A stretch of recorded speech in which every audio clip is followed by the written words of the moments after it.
him start a stream. Let him start a stream. Okay. Stream is good. I think we're good now. All right, let's go. Woo! Okay, so we're starting Scratch off an itch session under number my 5. eye.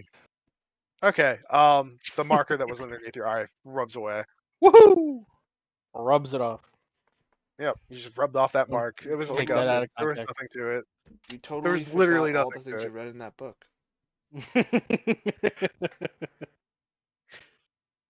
Oh no!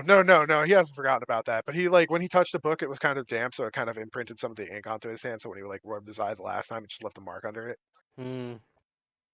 What book did you read? You read a book? Yeah,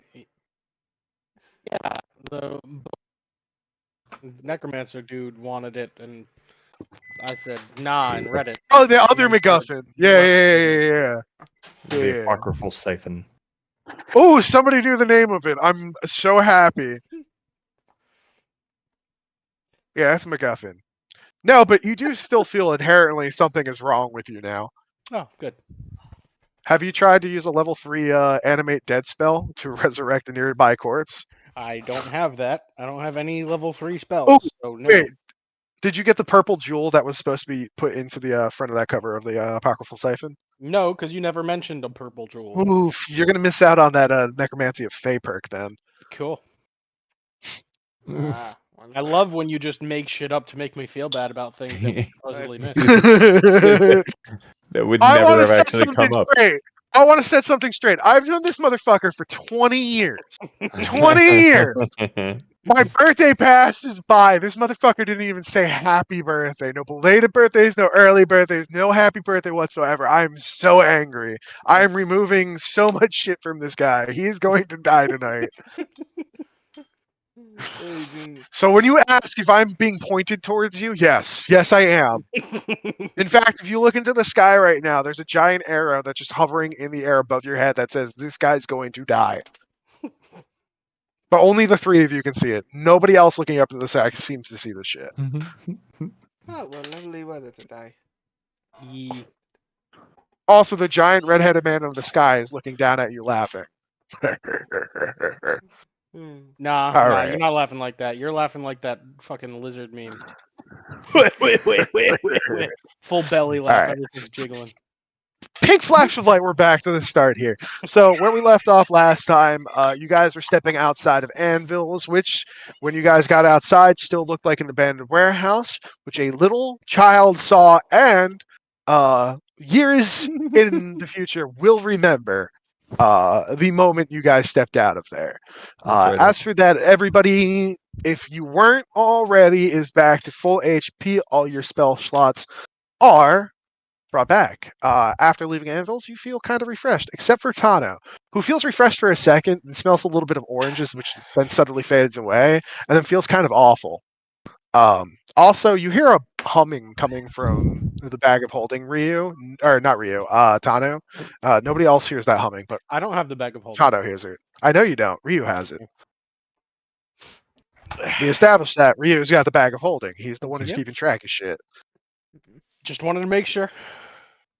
By the way, you're hearing this come from the window, from just a random NPC that's just saying, "Yeah, we know."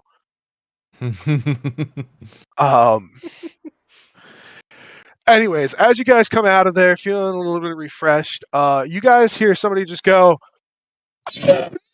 "Oh!" And you see a bunch of people turn and stare at a man who's standing in the middle of the square, down by the canal. And in front of him is half a body, just the lower half specifically, in a puddle of blood. What do you guys want to do? I guess we should just go over there and investigate. Mm-hmm. All right. So let me just.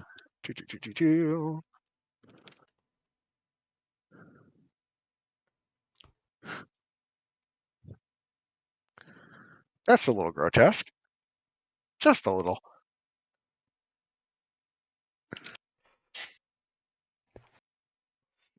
And sticking to our comedy theme.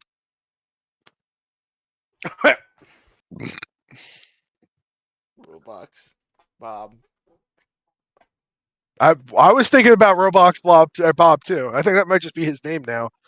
Roblox Bob.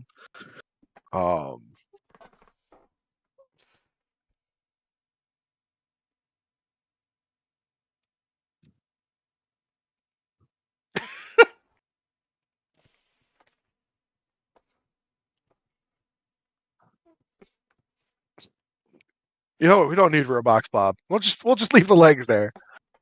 You know he's standing there. And we got crowds of people did run down here to see what was going on.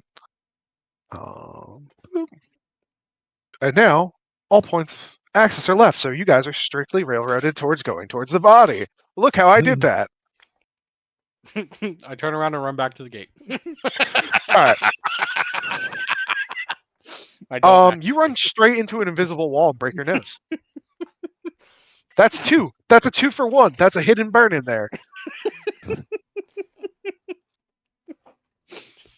Takes 1d4 to stupidity. Are you saying I'm flat?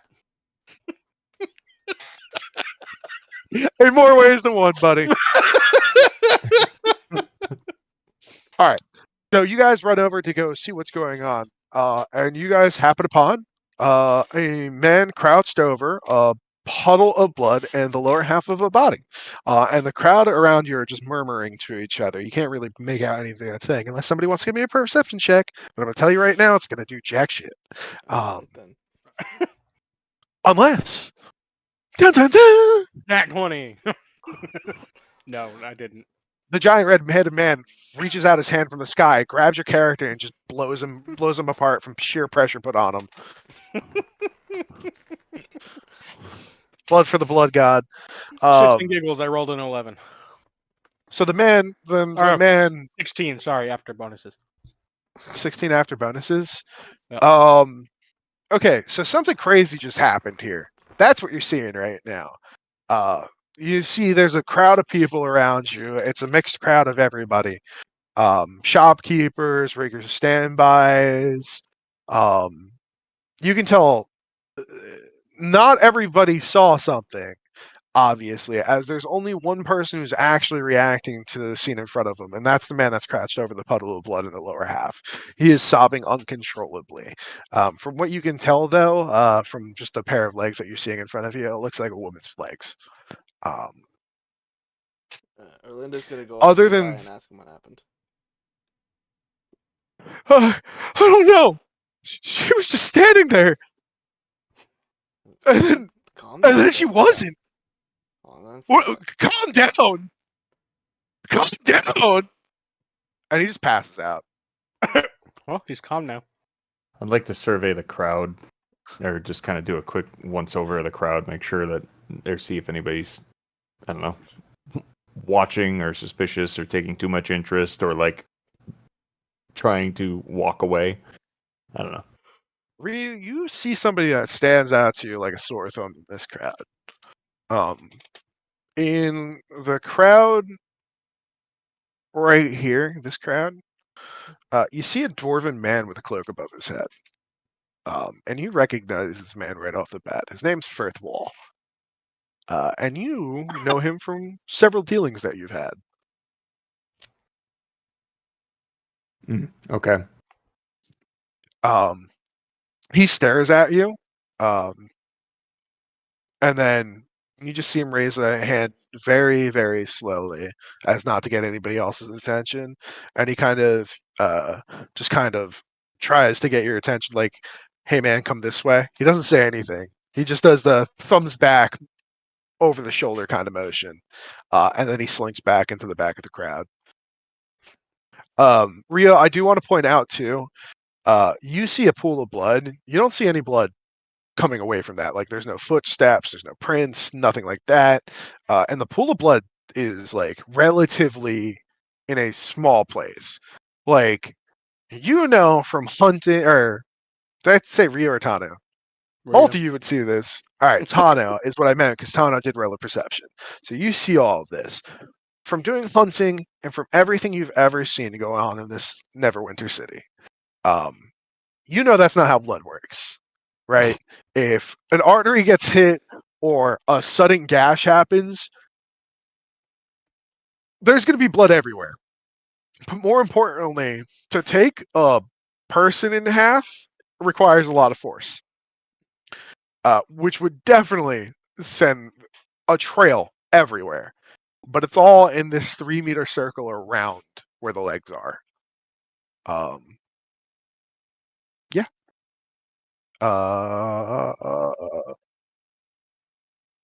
Erlinda, you do see the man kind of start fluttering his eyes as he kind of just goes, ugh, what happened? And then looks back over his shoulder and just goes,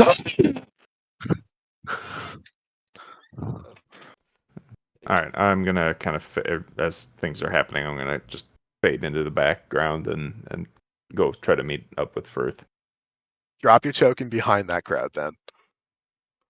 behind. That was the one on the right, correct? The one on the right, yeah. Yep. And we'll deal with that in a minute. I'm Just staying wanted back to here, call just it out. keeping an overwatch of the general area and crowds. See, just chilling, just trying to see if anything happens, anything else goes on. Yep. Yeah, Linda asks the guy if he did manage to see anything after he woke up. There wasn't anything. She was just there, and then she wasn't. I don't know what I'm gonna do. Was she someone important to you? She was everything. I've known her since I was a child. We were engaged to be married. I'm very sorry for your loss. How am I gonna tell her parents? And he's just gonna keep on saying these things. My man's gonna NPC it up and just start repeating the things he said the first time around. Knowing that, knowing that she can't do anything else, she's gonna go to where Ryu is.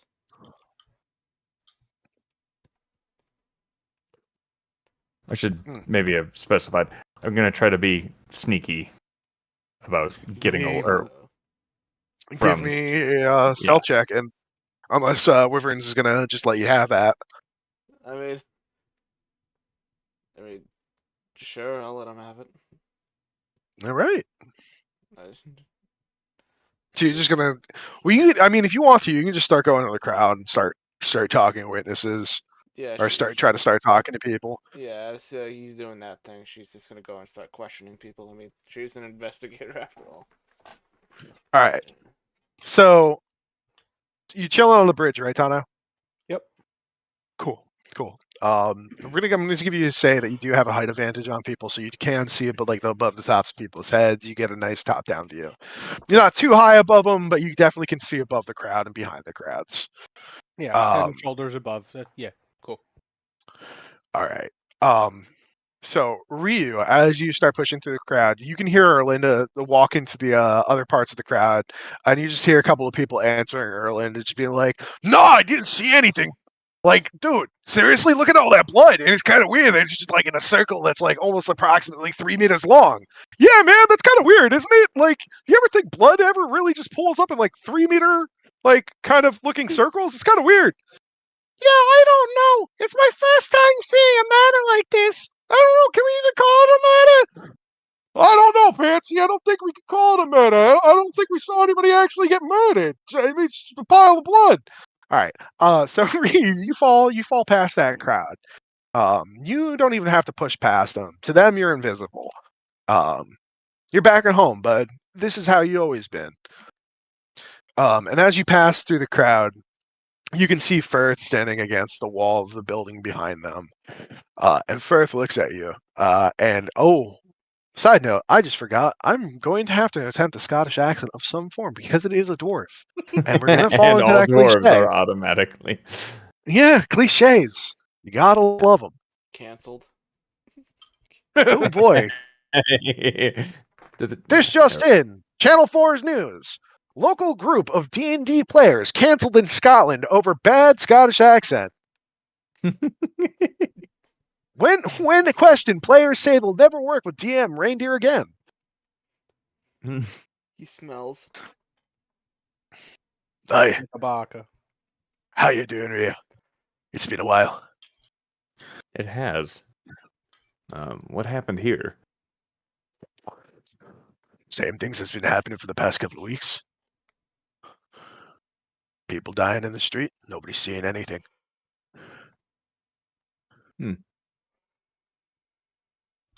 Last So week it this- was a captain. Last week it was a captain of the guard. This week just a random lady. That makes no sense. None of it's connected. Is it all throughout the city, or is it just in this area? Or, like, is it isolated to a certain area? The captain of the guard was taken by the east gate last week. Middle of his rounds, nobody saw anything.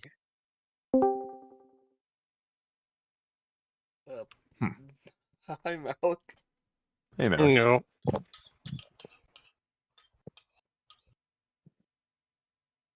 And we don't know anything. That's got to be a first. I didn't say we didn't know anything. So, captain of the guard, east gate. Woman here, marketplace. Last week it was a pair of children that were down in the slum down there. They just keep happening. People keep disappearing. People keep on dying. Bodies in the streets. Bodies in the alleys. Bodies in the day. Bodies in the night. And where have you been? You know, I don't know if you'd believe me. You lost your last 3 chickens. I can't confirm this yet because I'm still fuzzy on things, but I think we were being held we're being held underground and by a company of gnomes. Things have been very strange recently for me too. Last time I saw you was the night before you guys were supposed to go to the tavern on the green. That tavern burnt down 4 weeks ago. Where have you been? Underground doesn't make sense to me. Where have you been? If I had an answer for you, believe me, I would tell you. We came out of the underground tunnels, and then the tunnels just disappeared. I think there's a lich involved with.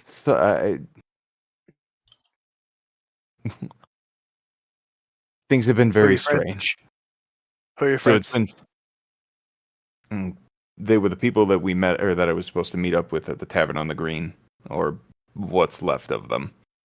I know the ranger. What about the lizard? Showed up at the Tavern on the Green. Was supposed to help us with the mission there. All right. Well, I'm going to say, because I believe you, but it's not up to me what happens next. Now I'm going to pause here. I know I'm getting into it. What the fuck is the name of the council? I keep forgetting it. They're too good at their job. The Shroud. The Shroud. Thank you. They truly are Oh, shrouded in mystery. So fucking meta, dude. Not only did I forget them in game, I also forgot them in IRL. The They're council just wants to that see good. you. All right, hold on. Back in. Mm. Whoop. The council wants to see you. Bring your friends with you. And then Firth just kind of turns around and walks away from you. Do I know where the council is? Yes, you do. Me. Okay, perfect. Yes, you do. You know he's referring to the Shroud automatically, which also means that you guys are going to be going to the palace, but not through the normal entrance, not through the dignified royal entrance, the one that the fun entrance. No, you're going through the servants' quarters. But yeah, so Firth pieces out back through the crowd, back through the murder scene, heads towards what you know to be the basement of the servants' quarters. Boop. Okay, back to you, Tano. You want to give me a perception check real quick?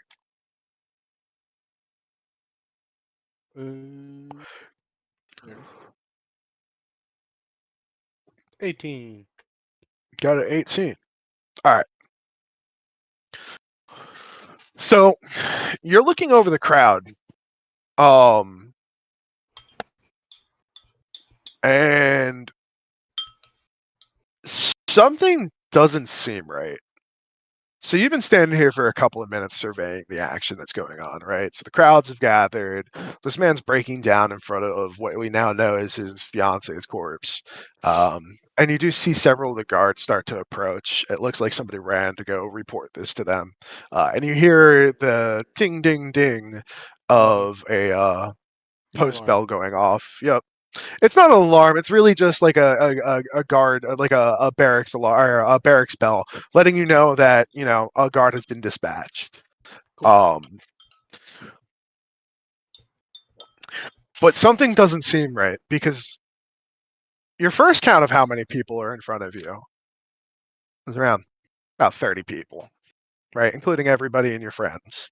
And your next count after that's 31 people, but that's weird because you haven't seen anybody approach. Like the crowd's kind of just gathered. It's there. That's as big as the crowd's gonna get. And then you recount again because you're not really sure, and this time it's 33. And the problem for you is that the people that are appearing, the extra heads that are appearing, all look the same. They're grayish skinned, with no really pronounced features to them. Think Voldemort face, like sunken nose, sunken eyes, but not round is a good description here, right? But in a very, very unnerving way. The eyes on these heads are blank white.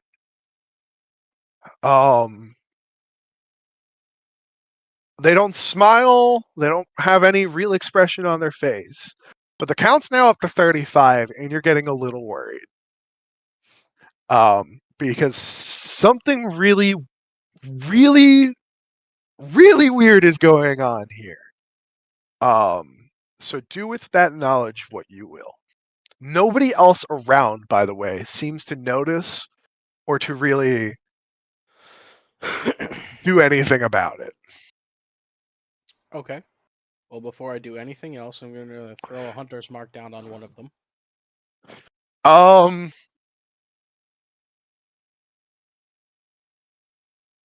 okay.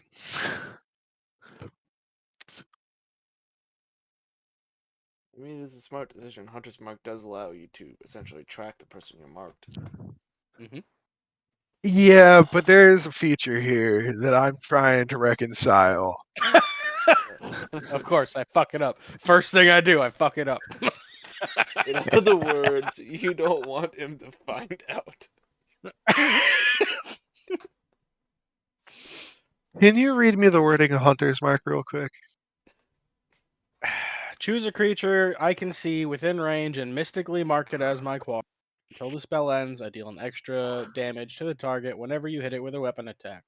You have advantage on any wisdom, perception, or wisdom survival check you make to find it. If the target drops to 0 hit points before this spell ends, you can use a bonus action to make another one. Okay. What? So when you do Hunter's Mark, are you just looking at something and making like a mental note of it, or are you like? Is there an action that you do to get Hunter's verbal. Mark? So I would say that again. It's verbal, so I would have to say something. So what do you say? Damn, I didn't think I'd have to come up with this one. Say, I've got you in my sights. It's high news.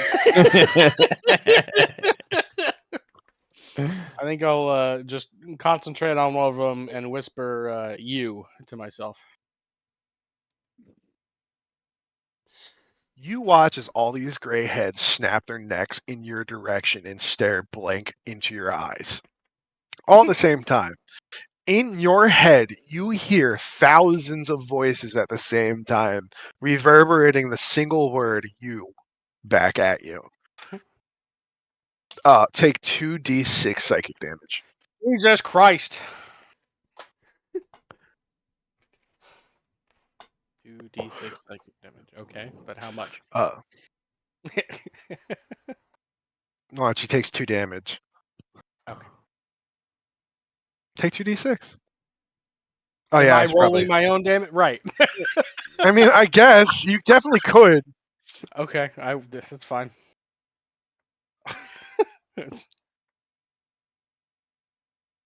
Oh, damn it. 7.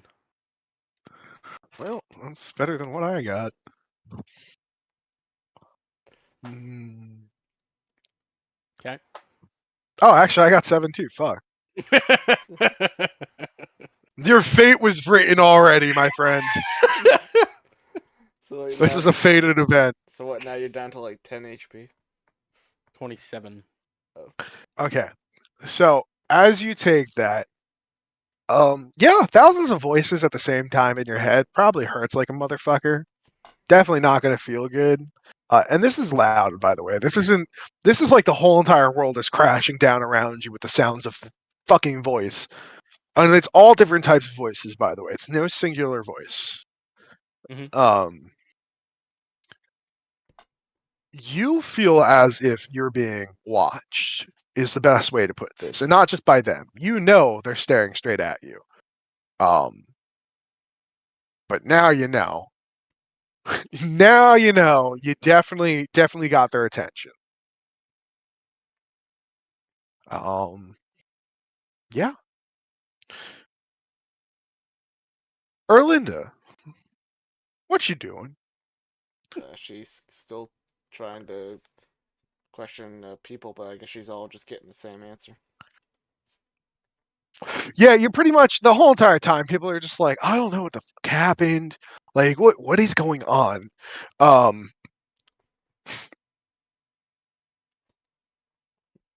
hmm. There is one voice in the crowd that you do pick up on.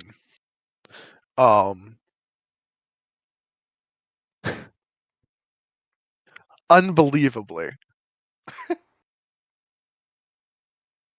You know, it was the same thing that happened last week at the East Gate. Oh god. I just It realized I don't is. think she's actually met him yet. That's the best part. You're the only one who didn't. Um, it's the same thing that happened in the slums a couple of weeks ago with those kids. And I hear there's even more that haven't been reported or have just been ignored. You know, it seems as if something is out to get the citizens of Neverwinter. And Erlinda, you see a small man. Oh wait, no, that's a gnome. You see a gnome with a finely waxed and curled mustache, a sharp goatee, which, by the way, is black hair. I didn't go into full description of Ricardo Suave before, and this is beautiful because now I get to do that. He's got on leather armor, but like it's got like this rose embellishment on it, where like one part of the rose starts on his left hip and then it goes over to like the right side of his chest before it like comes into like a full-on rose. And then it is studded, but not just studded like with metal ornament. It's studded with rhinestones too.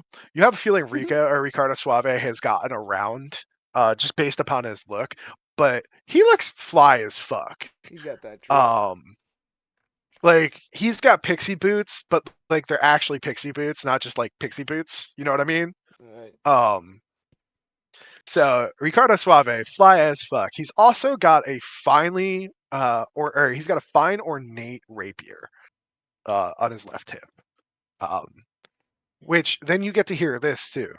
If it was me, if something tried to attack me, I would attack him with my rapier, which I wear on my left hip because I am left-handed to make it easy or make it harder for myself to win, because nothing really is a challenge for me.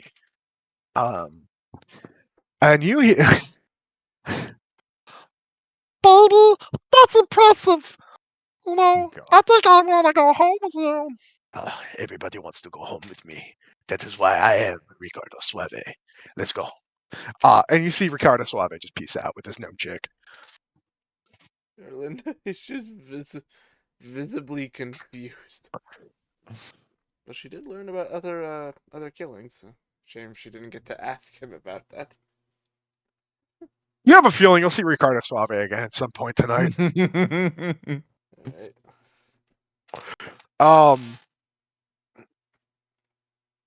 Okay. Erlinda, I'm gonna ask you to give me a perception check. Okie dokie. Let's see, perception +4. 22. Okay. In this moment, Erlinda, what are you looking at? All the people and a dead body. Okay. So you're standing there, and you scan the crowd again, just to give it a final once over, because it seems like you got all the information you can here. And something really unnerving happens. So you go left to right on the right-hand side crowd. And you're just seeing all these people, but you're taking in their faces until you get to one that doesn't have a face. It's just gray. It's bald, it's gray, it's round, it looks like a Voldemort, but it's not a Voldemort. Or is it a Voldemort? You've got a better view here than Tano would. What you see in front of you has blank eyes, a very sunken nose, no like actual feature to it, just slits in its face. Its mouth is closed, but you can see it like the line of its mouth goes from one half of its face to the other half of its face. Oh no. And this is what you see the first time you pass over the crowd.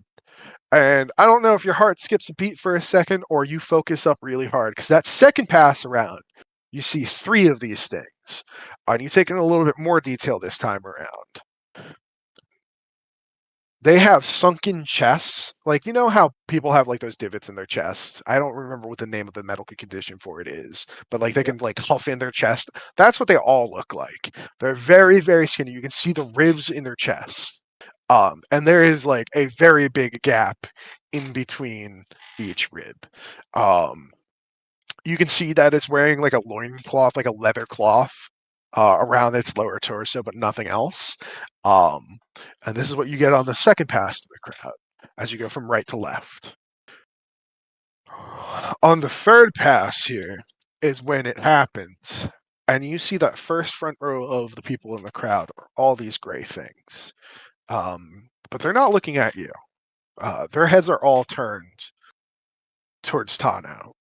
And while they're looking that way, you look all around this time. And you see more and more of these gray people in the crowd. Ryu,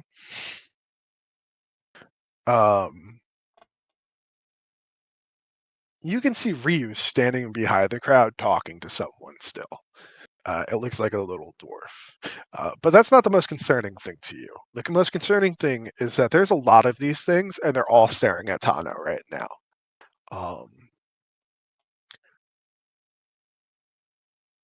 Yeah, that's what you get for 22. She's just wondering, like, why has no one noticed these creatures yet?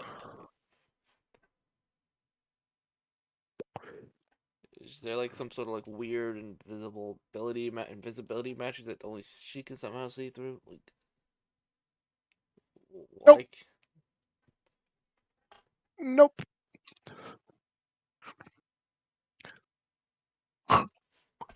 she's All right.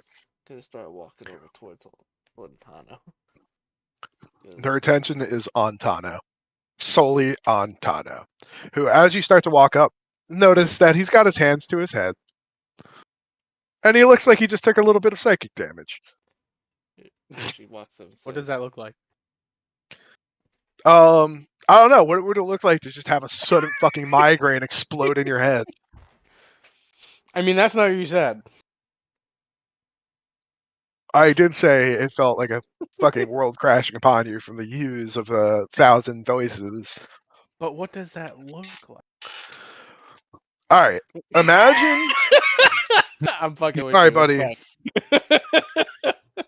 fine. like I want you to know when I say stuff like that, like it's not when something like that happens. It's not just like your ears that hurt. It's not just your head that hurts.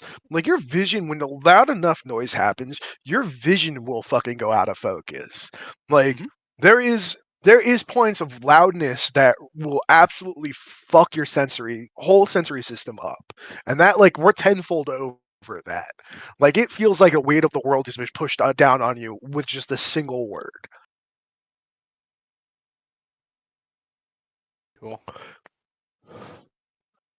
You just see Tano's body flatten out as if like a fucking 300-ton fucking object just landed on him. And then spring back like he's Wile E. Coyote. Oh, now I know what it feels like for the world crash down with me. The single fucking voice is what he says. Before the fucking pink flash of light appears, and we go back to exactly where we were right before this conversation. Exactly that. And we're gonna flash over to Ryu real quick. Ryu, when you're done with Firth, are you walking back towards them? Yeah. Yep. All right. You're gonna push your character through that. You're gonna push your character through that crowd, and I want you to roll a perception roll before you do. Oh, okay. Do.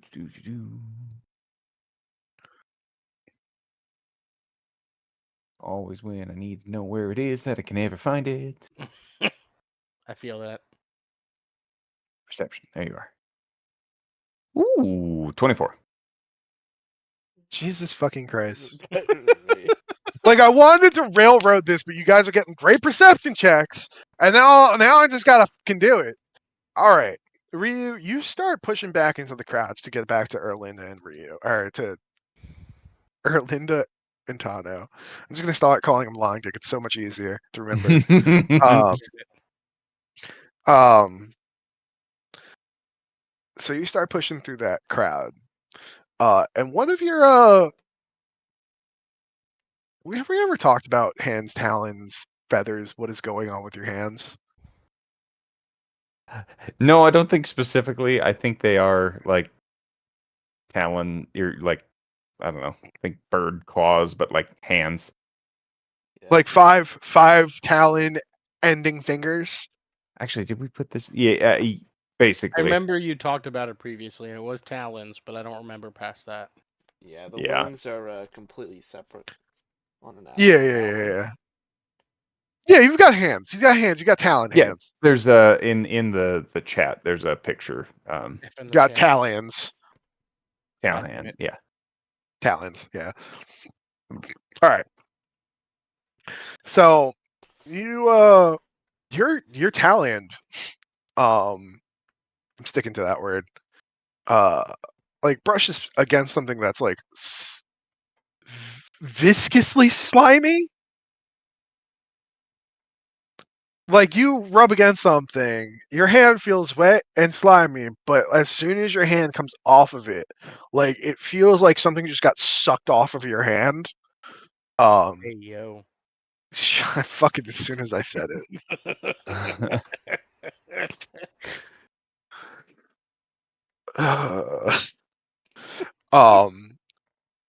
And you turn your head to look at what you just like rubbed your hand against.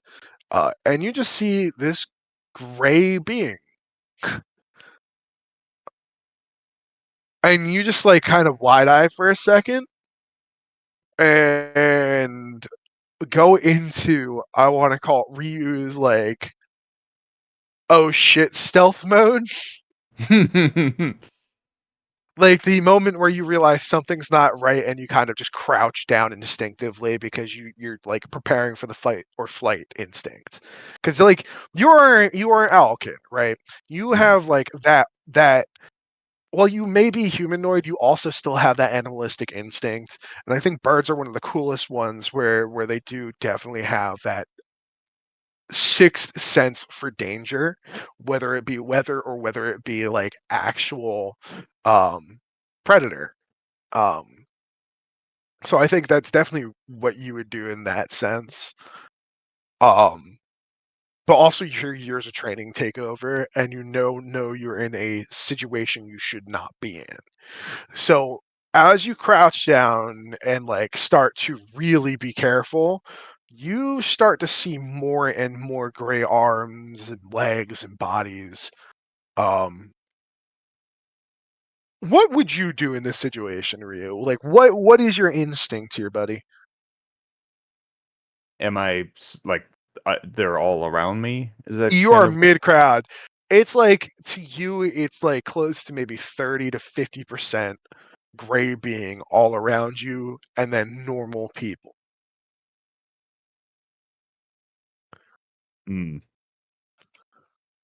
probably to like bolt and try to get to like a better position where I'm not just like immediately surrounded. So you're just gonna push right out that crowd. I mean, be as dexterous and like speedy about it as I Like, can be, but yeah. not I mean- barbarian, like start throwing bodies to get out, but like, okay, like you're in the middle of a concert and you really need to go take a piss. Like you start putting your hands in front of you and start like trying to mesh away from them. Basically, yeah. I don't want to draw. First instinct might be to fly, but I wouldn't want to draw too much attention by, like taking to the sky so everybody can see me, right? So low and fast. Yeah, all right. So you're hitting the ground trying to just like as little as much room as you can to squeeze yourself through without actually getting anyone's attention. Okay. So you do this and like you notice as you're pushing through that the normal people around you don't seem to notice what's going on. But the gray bodies all seem to be staring in one direction. And you can like because you're getting lower to the ground because you're trying to get out, and you can scan because it's legs. You're seeing more and more of these things. What you're seeing is all around you, not just the crowd that you're in, but the crowd across from you and the crowd to your left. This is happening everywhere. And there's a gap in the crowd as you look to your right, and you can see Erlinda and Tano on the canal bridge. And Tano's kind of crippled over. Tano and Erlinda, you guys might be a little panicked as you start seeing crowds of gray bodies now coming from alleyways and from corners from pretty much fucking everywhere. And it's not happening behind you, it is solely happening in your vision. Tano, that feeling of being watched is getting stronger and stronger. And it's not just the bodies staring at you. It's like a piercing feeling coming from behind you. Erlinda, now you're also feel like you're being watched. Ryu, you're finally pushed out of the crowd. I want you to bring your marker over to Erlinda and Tano. And what are you guys doing in this moment? Linda's just like, where are all these things coming from? I don't like this. How has no one else noticed them?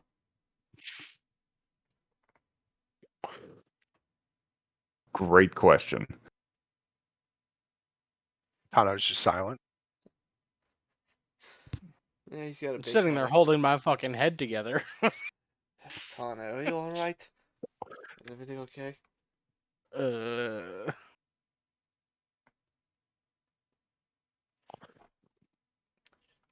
She's actually gonna just pull out one of her health potions and give it to him. Which one? Which of the health potions? She only has 3 normal healing potions. So Is it 2D? 2d4 plus 2. Tano, you can roll that out, buddy.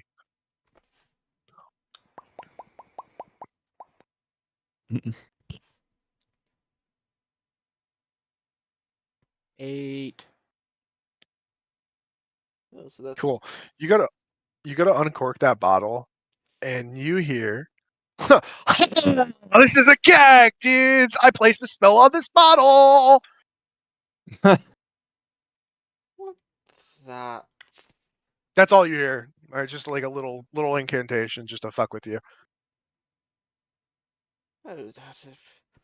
So am I canceling that roll? Why even roll? No, that roll's good. Just Okay. Kyle's being a dick from from Got it. within the anvils. Yeah, so that pretty much healed all the damage you took, and you get like +1, right? From that. If I overheal, I don't think I overheal, do I? No, you don't. That was Yeah. just- Yep.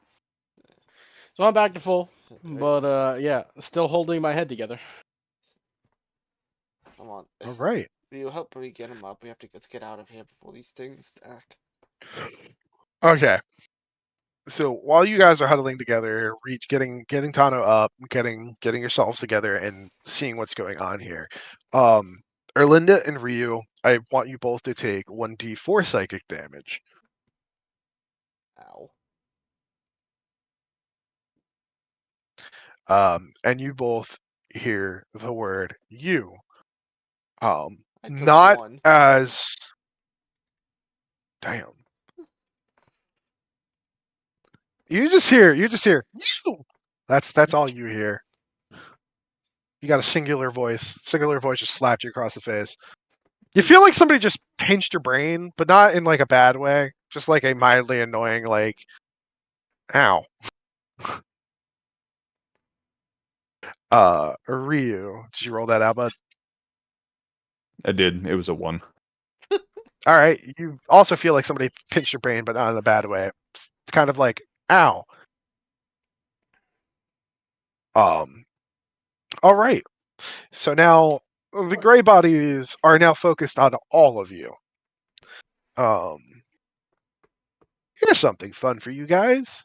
You guys are all on that canal bridge now, so you can all see like the grass from like that little, the little bushes and like all that stuff. You start seeing hands, gray hands, one by one popping out of the ground. And every time there's a reverberation of the word you see the hands open up and then close as soon as the word is done. What? What? The Hmm.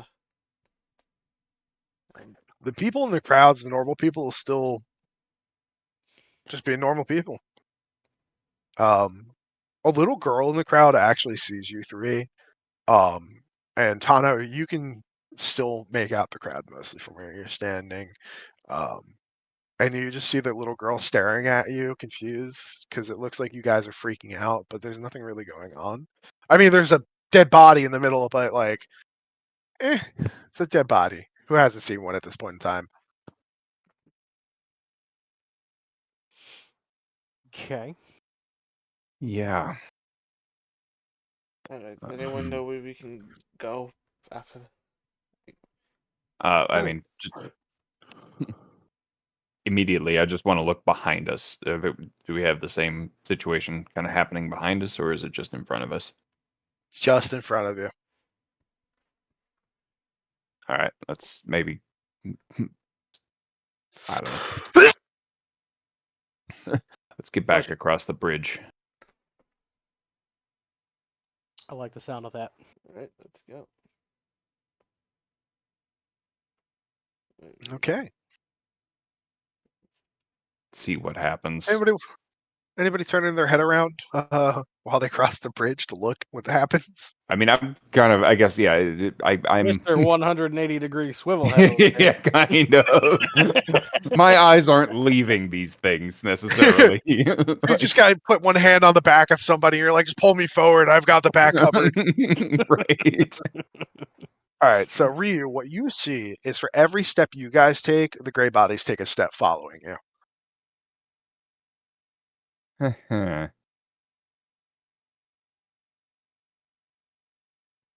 They're still following us, aren't they? They are still following us.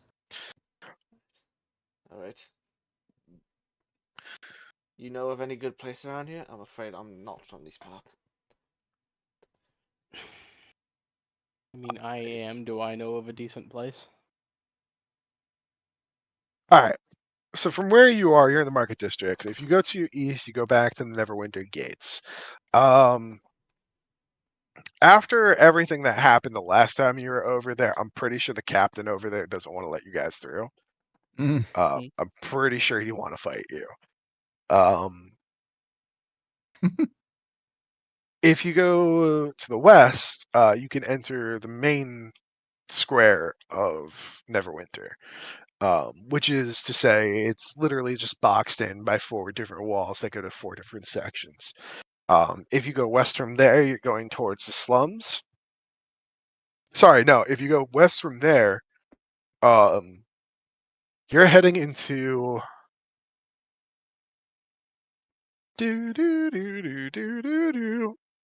My brain is airing out. I think the hamster on the wheel just died for a second. Dude, I don't think we've ever talked about the West Neverwinter. Fuck. Okay, if you go south from the main, you're going towards the slums. From the south of the slums, you go to the south gates. From the south gates, you can get to the docks. West gates, west gates, west gates, west gates. I meant west gates. God damn it. Okay. That is the west. The west is the slums. South is towards the docks, and north is towards the noble quarter. Okay, which way should we go then? Do we want to run into those guards again, or do we want to maybe? Well, obviously, we want to go into the city because, well, doesn't that one dwarf guy want to meet with Rio and us? Sorry if that's a little metagamey. I was gonna say you don't know that yet, but yeah, we have we've been requested at the palace to chat with my bosses. I can't guarantee that situation is going to be less dangerous, but it is not this situation. So Well, and if it's something like that, I can only assume they are well protected. So I'd rather be there at the moment with enemies I can know something about, possibly. definitely a change. Yeah. I guess we're all in agreement. We go where Ryu's people are. Yep, I'm going to the palace, into the basement. Okay. Because So just for the sake of it, do we have like an estimated number of these things that are back here? somewhere between 10 to 30. How good are you at Perfect. math? What's your math proficiency bonus? Well, I've only got 4 fingers on each limb, so I don't. Okay, so there's definitely at least 4. Yeah. Sorry, there's definitely at least 8. There you go.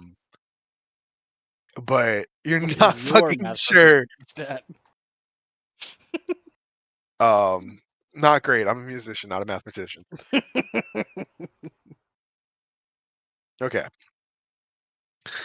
So yeah, no, there's like 10 to 30 at the moment. You do see more coming. But for the most part, it's like slow drip into them. So it is getting bigger as time goes on. As you get across the canal, Ryu sees it and you two hear it. It's the first scream. I mean, we had Patient Zero or Scream Zero, all right, which set off this whole entire event. But no, I mean the first real scream. You can't really tell who it is or what it is because of how animal and guttural it is. But you just hear a loud scream, followed by another, chain after chain. Ryu, what you are seeing is these gray bodies just obliterating the crowd. People are popping left and right. And when I say popping, I mean imagine a balloon and then imagine a balloon getting pops. That's what I'm talking about. Those pieces of balloon, replace them with people. All right. You're seeing these gray bodies like hug these people, and the sheer pressure is enough to make them explode. Yeah. But they're still making progress with you. All right. Well, on the way to the palace, I'm just gonna be yelling about to arms and defend yourselves, shit like that. Okay. So, okay. All right. Anybody else want to say anything or do anything on the way to the palace? We're going to make this a little event here.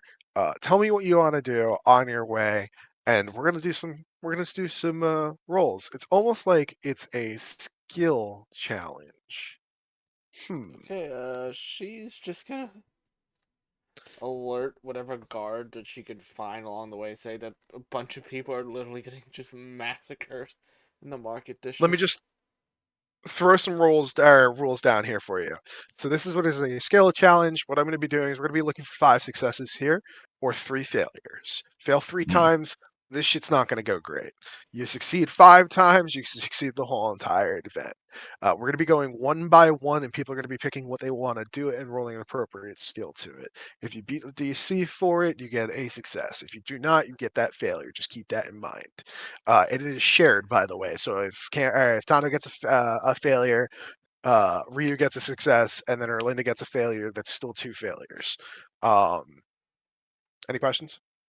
What's our what's our goal here? Like, we're just Your trying to goal push here, through, or your goal here is this is essentially going to be a live event for you guys. What you do here is going to affect the outcome of the session tonight. All right. Right now, what's on stake here is it seems we have a bunch of creatures that have just appeared out of nowhere that are killing everything. And I don't know, you guys don't know whether it's meaningful or purposeful or if it's just like a devouring madness. As you move, they are moving with you. And that's the problem. There are hundreds of citizens of Neverwinter who have already gone through a singular calamity that has almost destroyed the city in the first place. Do you guys want to let Neverwinter see another calamity, or do you care about the citizens, or do you want your people to prosper? Do you want people to be safe? Do you want to be the heroes? This is going to lay out what happens in our main campaign because this is the scenario. This is what this was built up for. So what is on the line is the future of our campaign. So what you choose to do here is going to influence that whole thing. glad I asked the question. Yep. And they're only taking steps towards us when we take steps. Yep. They're moving towards you, but you don't know if that's going to change or not. Right now, the only surety here is that the further you move and the more people get in the way, the more people get hurt. Oh God, so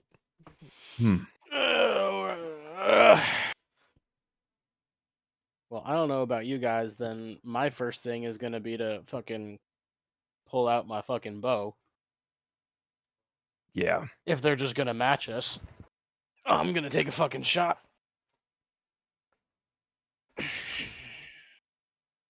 Okay. So, for all intents and purposes, the name of this entity is the Gray Mass. It is a singular entity made up of a system of hosts. If you want to take a shot at it, the relevant skill here is going to be an attack roll. I'm going to let you know. One arrow might not make the difference. Mhm. So with that, if you want to make that attack roll, go ahead.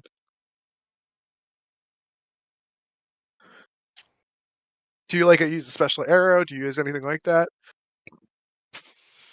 Oh, see, get back into D&D brain. Not the metagame, but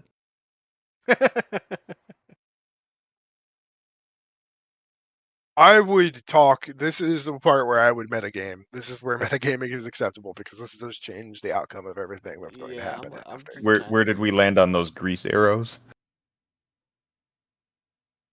Well, I was going to originally start with spike growth. Also good.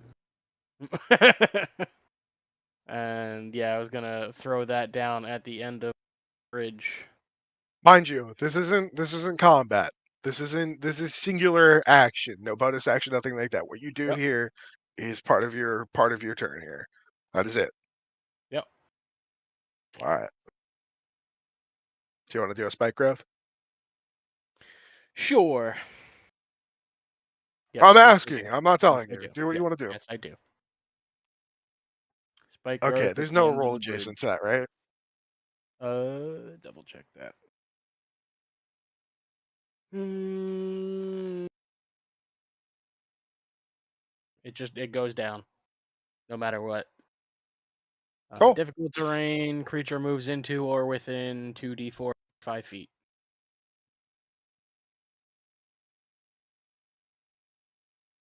All right, fair, cool.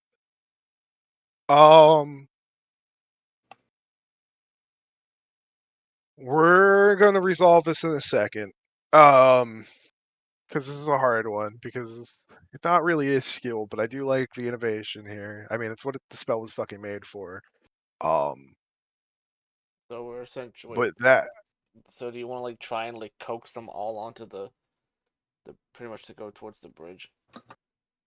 I'll let Well, you if know they're- right now they're not minions, so it's the 1 HP murder fest is not gonna happen here. That's fine. But But the 2 HP murder fest might happen. I don't know if that's the right size, but close enough. You get the idea. Well, this isn't like I said. This isn't combat for flavor. We can do what we want. All you got to do is tell me what you want to do, and I will make it work. And if it doesn't work, I will let you know. So where are you gonna cast? You casting just at the end of the bridge? Yep. All right. You want to describe your growth real quick? How it looks when it comes through? There's just going to be a bunch of thin, thorny vines growing along the ground. Cool. So while for most things this would fucking suck, especially if you had bare feet. But these bodies just kind of move across it with you, with no regard for their feet. You don't even see blood. Like, you don't know if it hurts them. You don't think it really matters. I was more hoping to slow them down. Yeah, I don't think that's gonna happen. Shit. That is neither a success nor a failure. That's just for fun. Gee, thanks. Okay. It's one of those things where this isn't. Yeah. Yeah, you know what I'm going for here. Yep. All right. Fiddler, you want to give me, or Ree, you want to give me what you want to do here? Is there just from what I know, is there like I want to get the I mean, people. still, you like, if you want to run up to some doors and start knocking on doors, what we're doing here is we are running along. Like, you guys are now fucking running towards some safety because as you move, more and more bodies are going, right? So the 100 feet down the road, it goes from 20 of these to 50 of these. And if it's going to keep going like that, shit's going to get bad real quick. So you guys are running. You don't have a lot of time in between. Like, do you want to knock on doors? Do you want to fucking, if somebody has thermaturgy, you want to use thermaturgy to try to fucking get the guards to see what's going on? While spike growth might not work, like, do you want to try and like knock something over to see if that'll stop them? Mm-hmm. But yeah. Yeah. I used to being a caster and having more options. I mean, just because you don't have a bonus on something doesn't mean your roll won't work. Oh yeah, no, it's more just like because I basically want to like based on where we are in the city. I essentially want to like yell for people to like get to safety. I don't think we have enough time to necessarily like knock on doors. It's more of a like if I can get up in the air and just be like yelling to, people to run to the I don't know, Shelter. to the shelter. Like Shelter in place. I mean, yeah, you could definitely do that. Like, you want to roll a persuasion check for that? Do you want to roll? I mean, it wouldn't be deception because you guys definitely know something's going down. Like, do you want to roll an activity? Like, you want to get the fuck in your houses, or shit's gonna be bad? Like, what kind of roll you want to do for it, bud? Probably persuasion would Cool. be. Roll me some persuasion, baby. And just like also not that, but for the flavor of it, just like being in the air, not too high up, but just high enough that I'm able to get as much attention Yeah, drawn so to like, me as possible. Here's this, yes, big yeah. black owl in the midday flying, screaming at people, run. Flies You sure into you the don't want to sun. do intimidation? I don't get any bonuses. Flies into the sun, casting a shadow of a great owl. God above Run for all. your lives! Since he's trying to make a skill check, can I like cast guidance on him just to make sure that hey, 100%. just so that he can Yes, get a please. little bit of extra. I'm gonna cast guidance on him. You can roll Okay, and that You can roll 1d4. 1d4 and add it to the total, right? Yeah. Oops. Roll. Do. So that is a 15 and 18. Cool. All right. So you get up there a couple of, what do you want, like 15 to 15 feet in the air? Yeah. Gives you a nice glance over like the rooftops. You cup your hands together and just go, shelter in fucking place. Oh my god. What do you say? Because it is a success. Oh, You okay. can get people to shelter in place. What do you want to do? Fly up the air? Tell me what you say. Yeah, just shouting. Sorry. Mommy, there's a really awkward bird in the sky trying to tell us to shelter in place. I Beast think in we the should streets! listen. There's a guy down the Get- street. Call, motherfucker! I don't believe. Oh shit! And it just explodes. We're under it. We're under attack. Shelter in place. Call for the guard. Just getting anybody, like. So that's what I'm looking for. So you give me a little Mhm. flavor text like that, and I can tell you right now that there's a bell, several bells off in the distance. It looks like from every district because it seems like some shit's going on. And it's not just a single ding like, oh, guards are being sent. It is a fucking alarm going off. Yeah, Gondor calls for aid. The beacons! You see several mountains back, a couple of torches go off in the distance.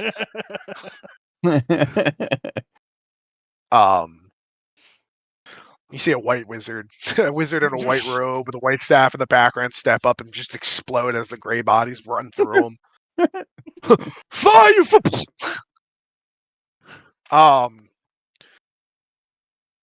So you succeed on that, and the thing you start hearing though is not everybody like people are like confused. They are screaming like, "What's going on?" But you do hear people going, "What are those things in the street?" And you're starting to notice that not only can you see them, but other people can see them too. But not everybody can. There are people who are like running around, like freaking out, and then running into these gray bodies and just fucking exploding. Erlinda, what do you want to do here? So we're at one success, no failures. Let's see. Thinking.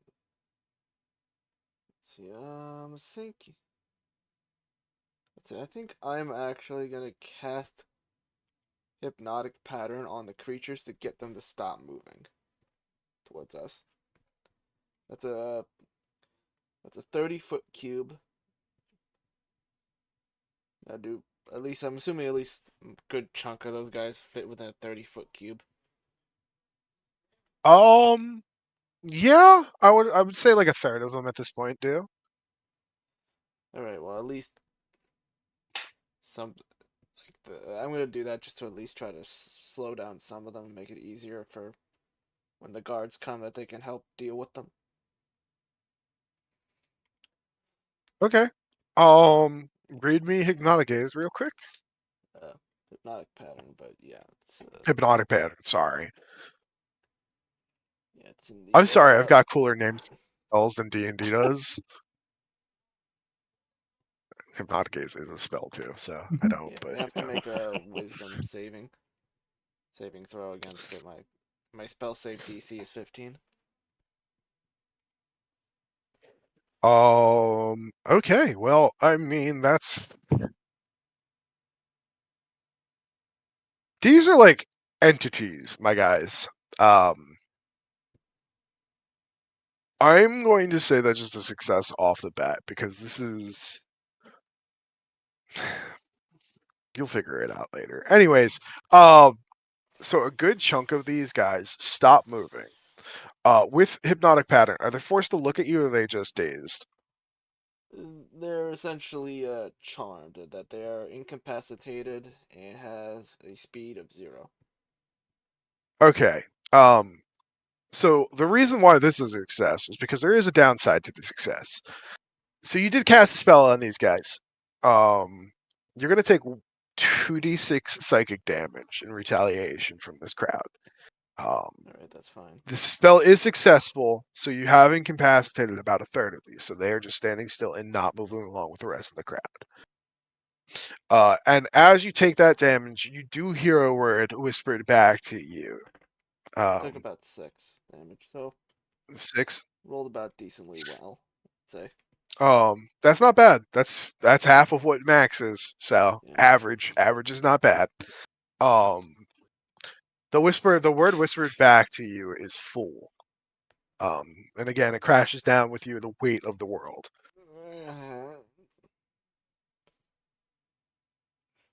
Yeah, she's just trying to focus on her concentration to not let her spell fail. Okay. Back to Longdutano.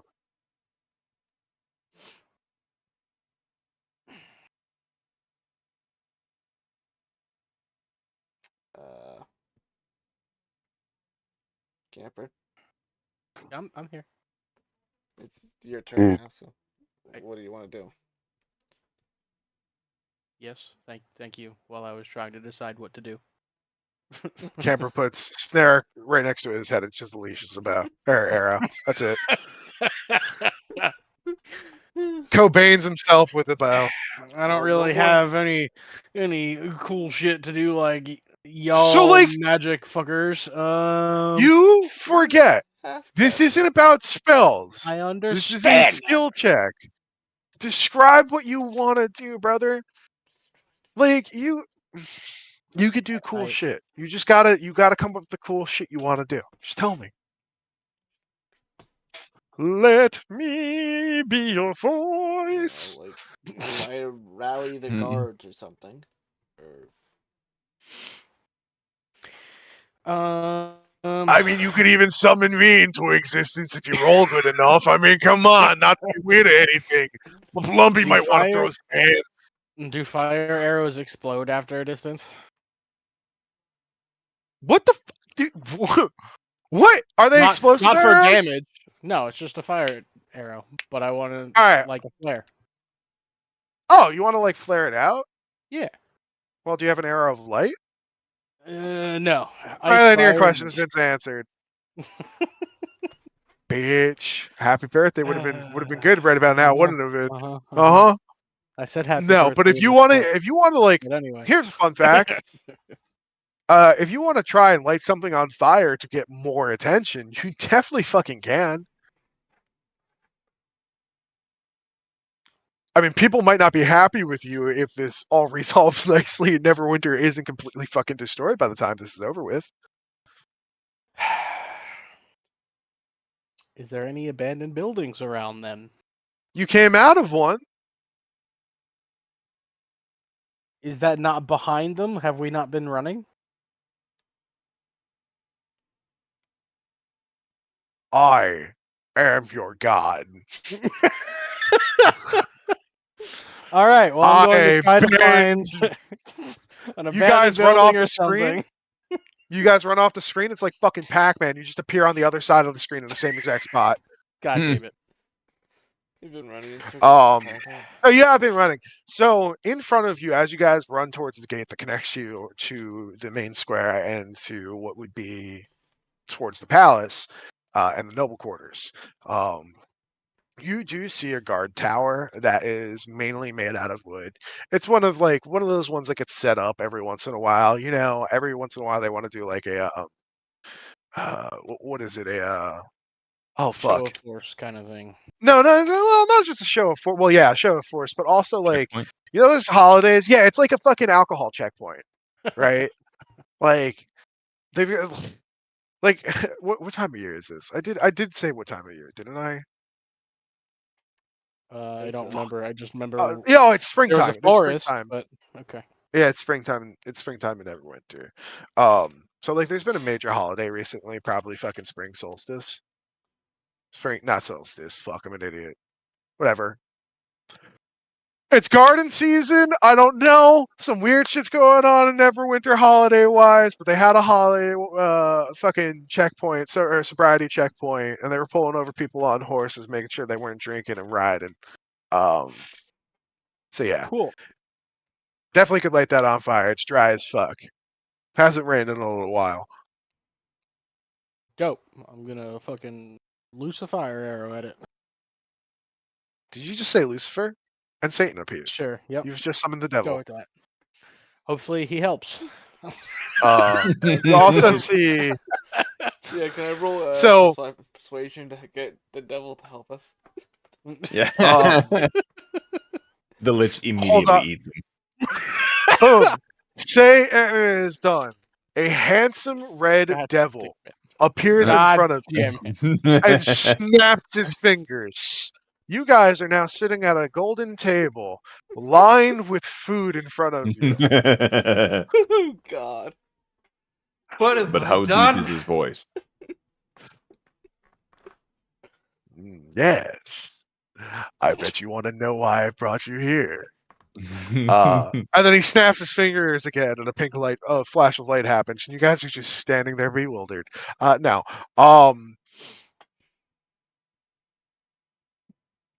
so you light that fucking guard tower on fire, and oh boy, does it go up. There might have been, I don't know, a couple of things of oil and powder up there, and it goes off with a bang. And now, not only do you hear the guard bells, you hear the Neverwinter alarm, like the actual fucking gigantic bell, the one that goes, "Oh, fuck, the city's in crisis," go off, with a bong, bong, bong. The gray bodies stop moving for a moment, and they all put their hands to their heads. Now they have no Ooh. ears, but it seems like they're affected by this noise. The bell stops, and the gray bodies start moving with you again. That is another success. Where is that bell? It is located. So this is. I know I haven't described the Tower of Neverwinter because it is my own creation that has happened in this world by completely accident because I misplaced a building somewhere in my narrative. But the Tower of Neverwinter comes out of the main palace. It is located centrally in the palace, and it climbs the spire that climbs all the way northward. It is the tallest building in all of Neverwinter. No matter where in Neverwinter you're standing, you can always see this tower. For many citizens, it is a point of pride of knowing that no matter where they are still in the eye of their own home. For some people, it's also a very fearful place because this is not just the bell tower of Neverwinter, but it is home to a council of Neverwinter, which is more than just a ruling class. It's a council of multiple guilds that also run Neverwinter. The king is part of this council. So that is where the bell is coming from, which is the place you guys are heading towards anyways. So yeah, good job. Fiddler, it is your turn. Oh shit. And that went off because he lit the thing on fire, right? Yeah, there was a big bang and then the fucking bell. Hmm.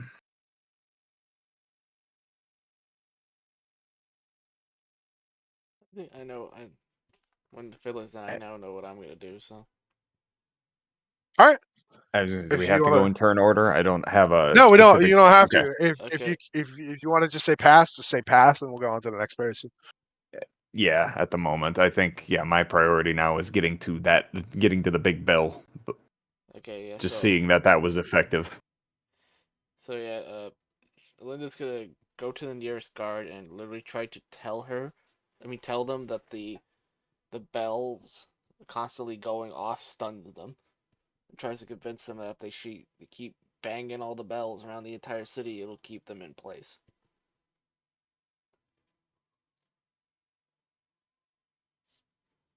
Give me a roll for that. Persuasion. Yep. Good thing I got +10. You know what? Nope. It's a intelligence roll now Okay. because intelligence. straight intelligence, no bonuses, with disadvantage. Okay. There's an angry redheaded god in the sky. What you said the whole point that they noticed No. that. Well, if it's any consolation, even with a +10 to my persuasion, I only rolled a 3, so that was 13.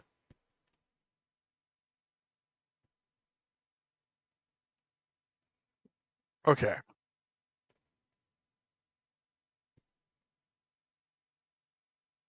This is unfortunate, actually, because I was hoping these were easy rolls tonight. Because I don't want you guys to be the villains, but you are. You see the nearest guard, and you just punch her across the face, and then you keep running by her. Why? I'm joking. I'm joking. That'd be fucking hysterical, though. That's some Flint ass bullshit right there. Sorry, that'd just be an Eldritch Blast and another fucking BBEG created. All right. So, what exactly do you say to this guard to get that attention, get that help? I'm just saying, like, telling them, please, like, I saw that when the bells went off, that the creatures were just stunned by it. You have to get the What bells. creatures are you talking about? The ones that are. Your friend just blew up a fucking guard tower. You guys need to fucking stop here, put your weapons on the ground, put your hands behind your fucking back, and pray to fucking God you don't get executed for this. You As she need to pulls out a sword. listen here, you bimbling idiot. People's lives are at stake. Don't you see the fucking people dying in the goddamn streets that are just magically fucking exploding? Just listen to me and get all the fucking bells ringing, you fucking Neanderthal. Okay, you say this as you run by her. Because you guys aren't stopping, right? So you're saying this, and like she's trying to run up to catch you with her weapon drawn, and just Gibbs as a gray body comes in from the alleyway between the house to your left and where the gate would be, as they've been crossing the canal closest to the gates as well, and Gibbs her. You guys are now through the gate. You do have 3 successes and 1 failure.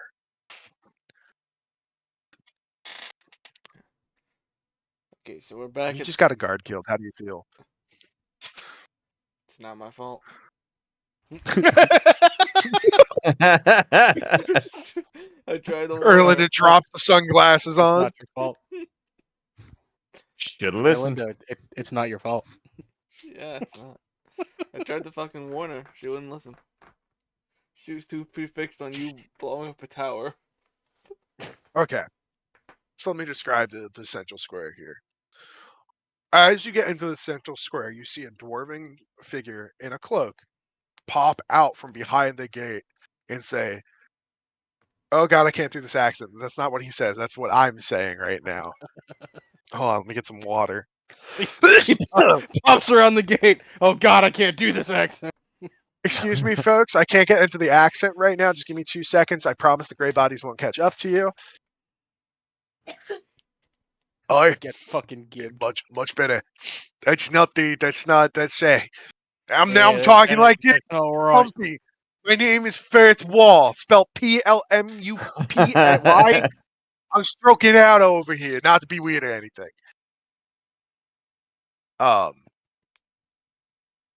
You fool. God damn it. Fly, you He fool. doesn't say it. He doesn't say anything. He just points forward and starts fucking running. He then puts both his hands behind his head and starts using ASL to sign to you guys that holy shit, what the fuck is going on? We need to get out of here. And then flips off for you and goes, yes, I meant to flip you off. What the fuck? I literally just left you. This all happens. There is no pink flash of light. I've given up speaking. I do that accent. I can't do it. He's just doing it in ASL. Just doing it in ASL, which we're in Faerun right now. ASL is not a language anyone speaks. So all you FSL. see is a dwarf. FSL. All you see is a dwarf casting fucking ninjutsu. Dude, he's doing that fucking super speed fucking Naruto bullshit right now. A giant toad sage comes out of nowhere. Now a pink flash of light happens. I think he might be having a stroke, but follow the dwarf. No, the dwarf says, we need to get to the quarters. We need to get to the basement. There's a magical barrier down there to stop this from happening. I told you this was weird. Not coordinated, my ass. What the fuck is going on here? Where were you? What is going on? He says this as, oh God, he's Jason Statham. Jesus Christ. I am the transporter. Get in my RD-A4 real quick. We'll get out of here. Fucking does a quick J turn and reverses it through the fucking gates. But yeah, Firth, by the way, just for you, all of you can see, Firth is wearing a black coat, but it is so black you could almost say it were enchanted black. Like you could dip your hand into it and your hand would just go right through. Underneath, he's wearing a chain and leather assortment of armor. It's like segmented leather on chainmail. Dude looks ripped as hell. He's also got a long black beard. And from what you can see, it looks like he's got a shaved sides to his head. Like he has a mohawk down the middle and shaved sides of his head. For a dwarf, he is rather tall.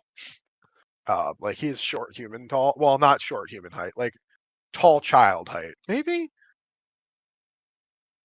Something like that. You know what I'm trying to say. He's Dwarf bigger size. than your average dwarf. He's 4 feet tall. He's a chiseled dwarf. He is one All right. specimen of a dwarf. But he sprints to the palace gate and he turns around and he just keeps motioning like, come on, let's fucking go. You see from the gate that leads to the slums, a bunch of people just running. And they're running towards the other gate to get out of Neverwinter. Towards the dock, what you see, is like wait. You know how when a storm is happening, like how like the riptide of the swell becomes like super massive and starts pulling back really hard. Mhm. So like you see waves coming and the swell like a really bad storm, but there is not like the sky's not black, but you see like the clouds are rolling in and like there is about to be a real bad fucking storm. You see dock hands running trying to keep boats from fucking coming on board. You see captains fucking shouting orders at their crew to like pull out. We need to fucking get out of here. But what really catches all of your eyes is a singular elven figure in the distance. With a well, I guess I can't really describe it yet for you guys, but you do see an elven figure in the distance, and it is as everybody's running, away, this figure is walking towards. But it's not like the gray body. It's not gray. Distinctly elven figure. You can see this fucking knife ears from a mile away. I'll never stop saying that word. I love that word. I'm dwarf through and through. Dwarf. So yeah. And the gray bodies behind you are getting really fucking close. At some point, it seems like the distance that they've been gaining has been increasing and increasing. And where there once were like 10 to 30 to 50, there are now hundreds pouring in through the gate behind you. The gates here are mechanized, by the way, so these gates are trying to shut. And for the people who still don't see these things, what they would be seeing right now is one of these mechanized gates starting to bend in on itself as this horde starts pressing up against it. Who's next? How far away are we from the bell?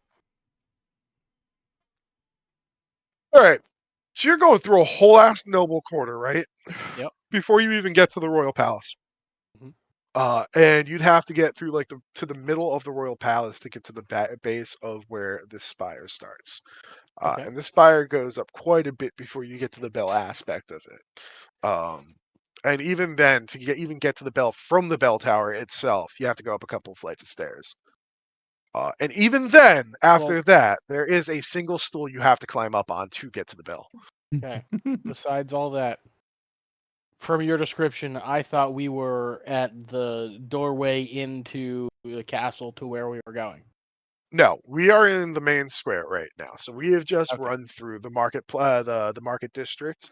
You guys followed from the main canal bridge through the market district, through some of the housing that is in the market district to get to the gate, which is where you blew up a guard tower, which was placed. It's a guard tower before the gate. After you blew up the guard tower, which went off because there was a mixture of not gunpowder, but like a form of explosive powder plus some oil in that, due to its use by the guard. With that getting its attention, the guard at that gate was stationed, got into a confrontation with Erlinda. Due to Erlinda trying to desperately get the point across that shit is happening, despite this guard not being able to see it happen. After you blew up the tower, there were already alert bells going off due to Rhea flying into the sky and telling people to shelter in place. The bell went off. At this point here, the main square is probably, I want to say, 9 to 10 football fields away. Neverwinter is a big place. It Okay. just doesn't have a lot of citizens. So we got a little ways to go here. But we are close to finishing the skill challenge, which is going to speed the rest of this up. So there's a gate behind us that they're all coming through. So yeah, you guys are coming in from the east gate. You got the southern and the western, which are safe at the moment. From what you can tell, you don't see great bodies. You guys do see this figure walking towards you from one of these gates, and you do have Firth, Ryu, who you know the name of. The other two don't, but this dwarven figure is trying to get you guys to go to the palace, but more specifically the servant quarters, because there is, as he said, a magical barrier that can help stop this from getting to you guys. Okay. So I want to take out 2 of my grease arrows and 1 fire, put them all on the bow at the same time, and shoot them behind me onto the ground. So you want to create like a firewall to stop them from coming towards you. Yep. Okay. Man, I said a skill challenge, motherfucker. It is like anything but skill challenge. But it does work. Now again, I wouldn't consider this failure. I wouldn't consider this success. I'm gonna give you the success. I'm gonna be mad about it, but I'm still gonna give it to you. So you're laying it on the gate itself, like the gateway. Yeah. Okay. We'll say you do it as first starts having that interaction. You instinctively turn around. and just fucking let loose at both all these arrows, right? Setting up this firewall to prevent these gray bodies from getting through. Yep. What you guys hear, you hear it first and then you see it. And I know it's gonna peak, but you guys know I can do the screeches and the growls, so just assume the noise I make. I'm still gonna make the noise for my own pleasure though. But you hear a nice hiss of skin just fucking melting, followed by the noise. That actually Heard peaked very that. nicely. Yeah, that was good. Oh, nice. But these things are still pressing through. They're not going fast though. It like you can see the difference between the spike growth and the fire here is that the spike growth didn't really hurt them. This fire seems to do the fucking job though, because they are in pain. But it's not enough to really hurt them. You have stopped their movement a little bit and given you guys a Buying little bit of time. breath here. With that, do you guys have any more actions for this main square, or do you guys want to press on towards the palace? Can we go back look towards that elf dude again? Yeah, so honestly, hold up. Let's go to a new map here real quick. And we now have a session 5 board. Aha. Turn that black real quick. It's because I like the blank background. Do do do do do do. All right.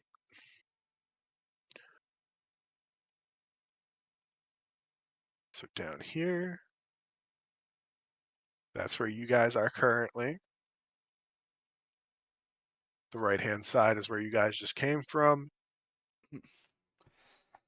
The south is the slums. Whoever goes back through your YouTube is going to be like, what the fuck? This guy said 40 different directions for everything. But I'll say it now, later in the video. I don't give a fuck. Rickons everywhere.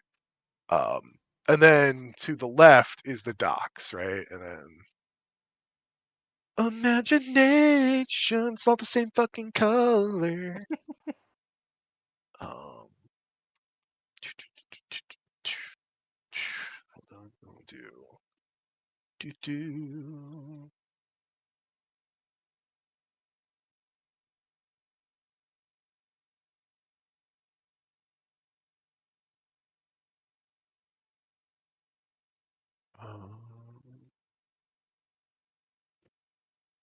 The sizes are not relative here, by the way. I think you guys already figured that out. This is a relative size, all right? These two are just for fucking example, right? Blue for docks, green for market. Change the color for that one, and purple for slum. Is that purple? I don't know. Yeah, And then purple. we'll draw this out a little bit more as I go along here. All right. We've got elf. Wait, do we have elf? There we go. Perfect. Boop.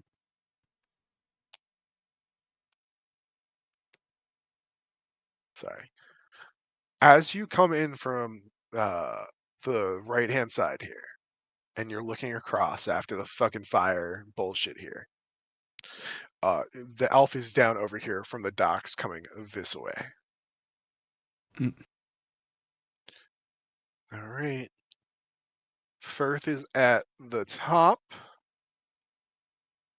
here. Debbie Firth. And then you guys are also at that main gate now. Any more questions? I'm good. That for us. We're right here, right? We're- in the middle. We're going to be switching off the map. We're going to be switching off this map in a second because I'm actually going to do we're going to have a thing happen. We're having things happening. Okay. It's all off. No details on this because we're going to be running through this area. Okay, so that elf is Where coming you towards guys, us, right? Yes. You guys are running for this. That black square is the royal palace itself. In the back is the base of the spire here, and then there's more to this palace. But where's my fucking the base of the spire is right there, which is where you guys were asking about. The servants' quarters are right here. And then I had a lot of colors to use. This is like the entrance to the palace. There are side rooms here, here, here, here. This is the main like hall where the throne would be, followed by like seating and all that jazz. And further back is like the meat of the palace, but the spire comes out from the midsection there. Yes, palace meat. I hate you. Okay. So anything else left for this the center, or are we good to move along? Yeah, we're good to move on. Okay. So you run with alongside Firth, going through the main gate to the royal quarters or the noble quarters. The noble quarters are in disarray. People are fucking running everywhere, this way, that way, any way but the right way, which is to say, away from the gate. So Firth pushes through as this crowd gathers up the gate, trying to run, thinking they're running towards safety.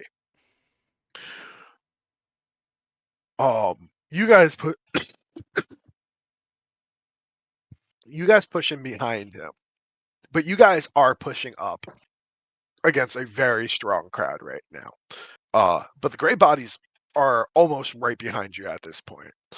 They are still slowed by this fire, but it's getting to the point where there's enough pushing through it where it is not the most major obstacle now. Who wants to give me an action? Can we I just need- fly over the door? I mean, yeah, if you want to. Because Ryu can just fly himself, and then I also have that giant bat, so I could. I'm going to look up weight ratios of giant bat real quick. Say like Tano and I could ride the back, or one of us, or I could ride the bat and then the bat carry him. Well, while he's doing that, I'm gonna try to convince Firth. Firth, the bell seems to stun them. We need to get that thing ringing and don't let it stop. Do you have a way that we can get up there, or I can fly there, but I also don't want to get shot trying to get there.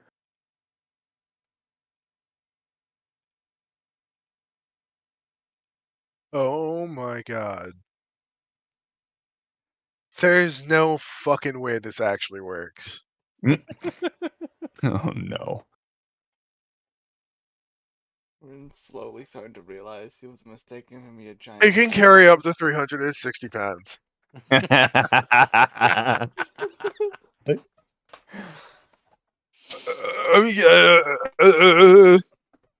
All right, well, fuck.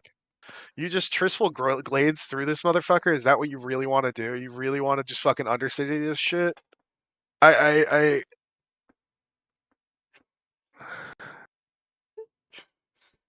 Well, I mean, fucking Batwoman over here. I don't like what.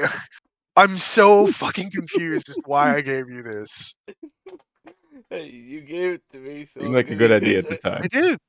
It seemed like a good idea at the time. I didn't realize that software. gates existed for a reason.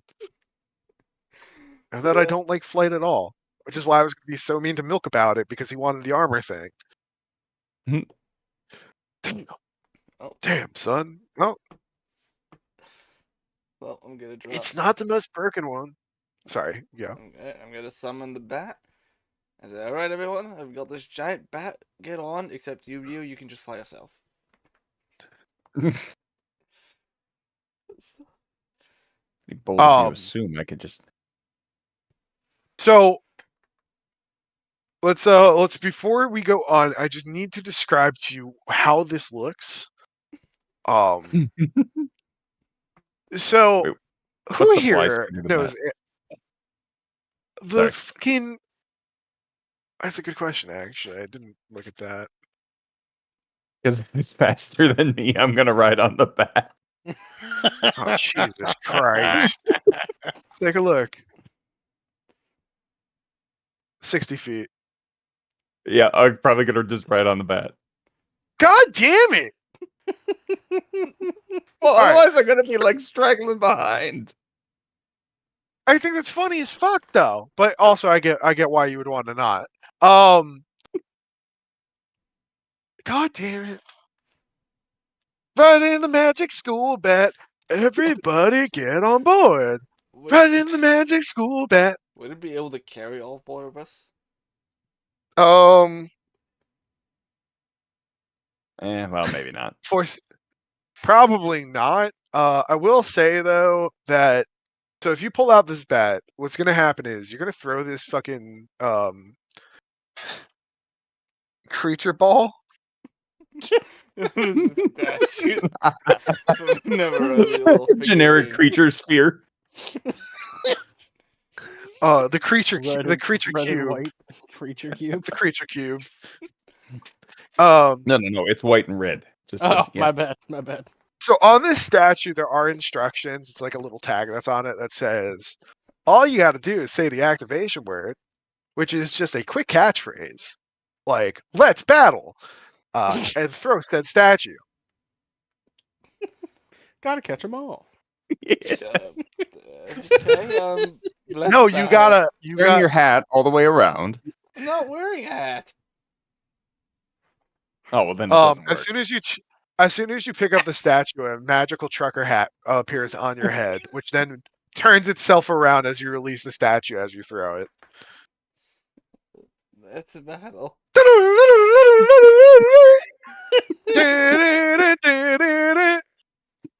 Screech noise.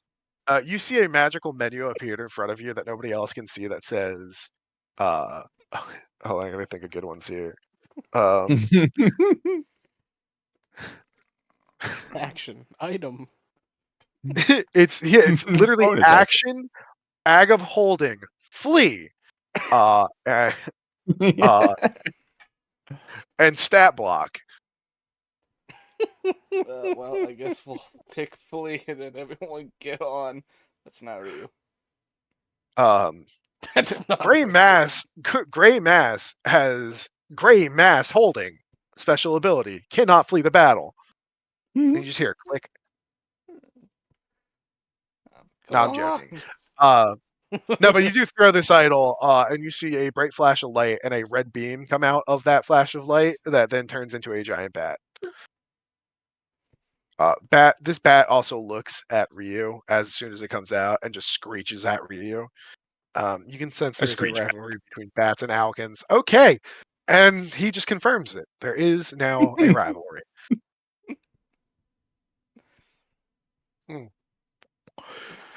All right.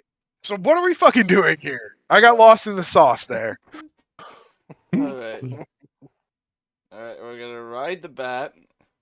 And We need to get to the bell.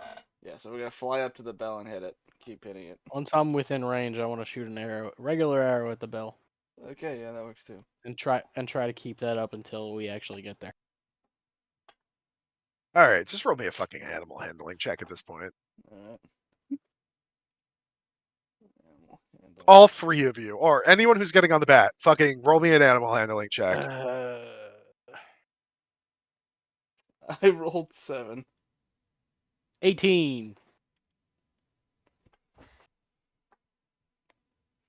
Which is weird, Give me because I swear that dice landed cocked in D&D Beyond. real quick. Just because of how fucking great this idea is, can you give me a second roll, because this roll is with advantage for you, For me? Erlinda. Okay. For Erlinda. I got 12 that time. Okay, so your giant bat goes giant bat, and takes off. Erlinda, you barely hold on to it as it takes off. Tano, you're like, woo! As you feel like you've become one with this bat, as almost as if you were a Navi and this were fucking Avatar. Rangers, man, they just fucking love animals. It's not a failure. It is a success. And at this point, I realize it's my fucking skill challenges. And we just roll this normally. Anyways, yeah,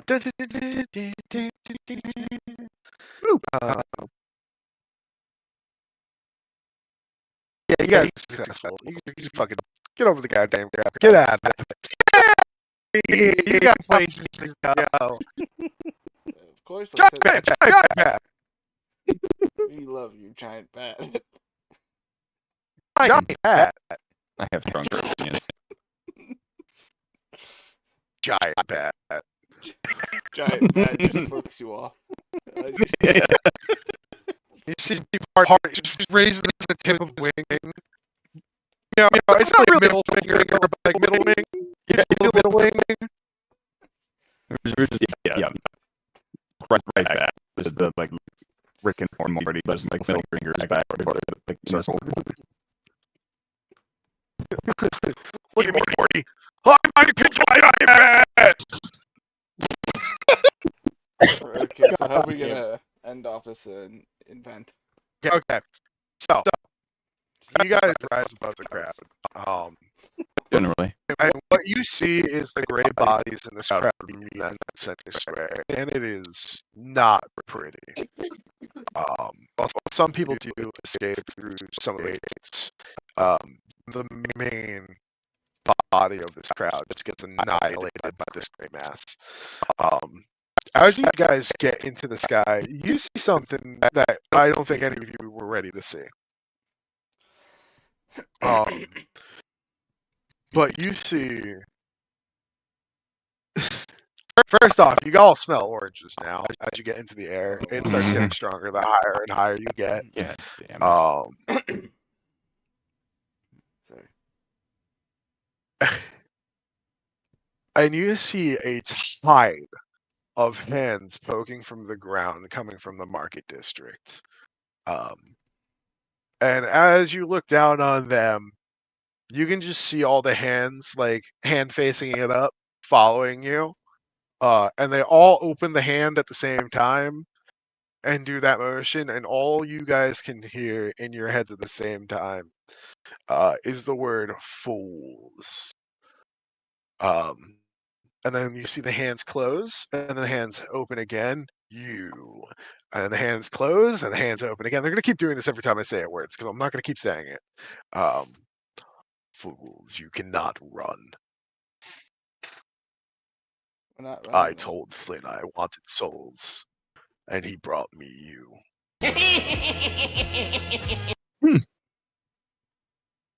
Oh my god, I lied. There's been a BVEG the whole entire time. This is much fake.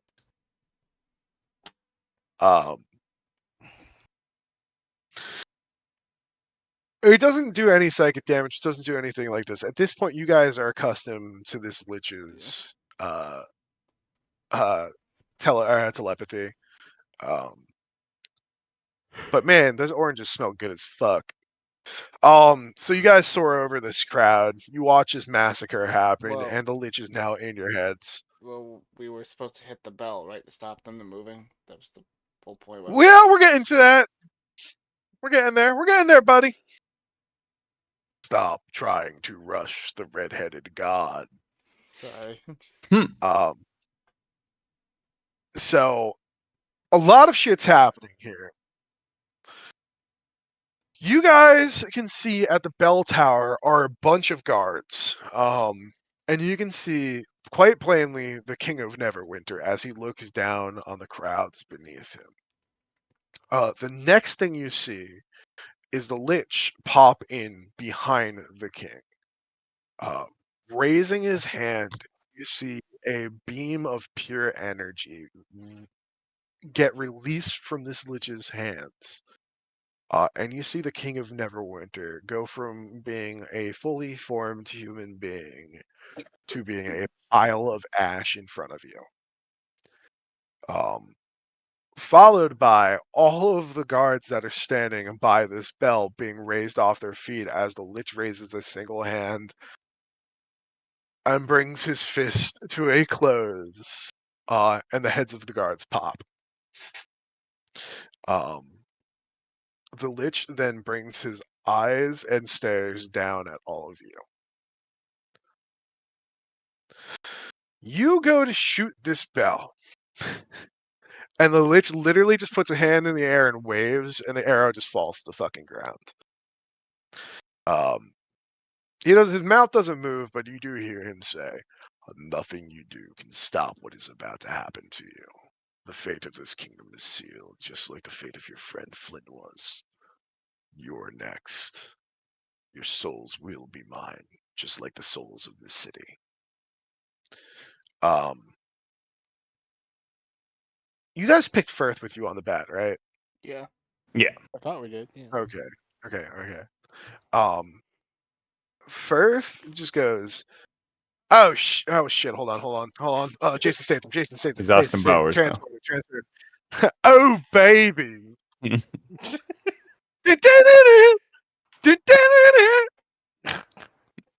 Fucking Britney Spears pops out of nowhere with fucking gun things. Hold on, Jason Statham. Fuck. No, fuck. Ah! He talks like this now. Oh God!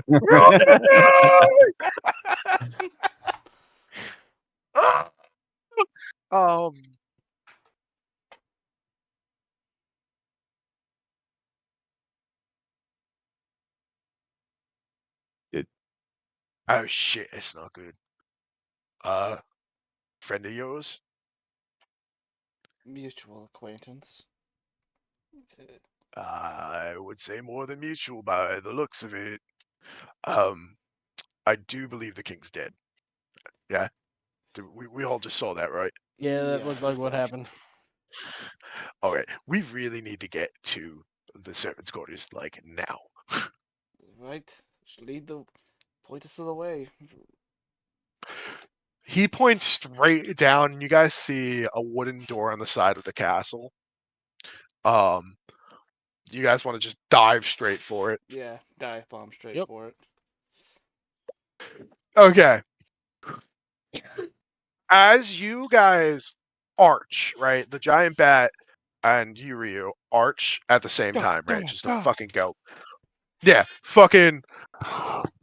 Enemies in the sky! Dive!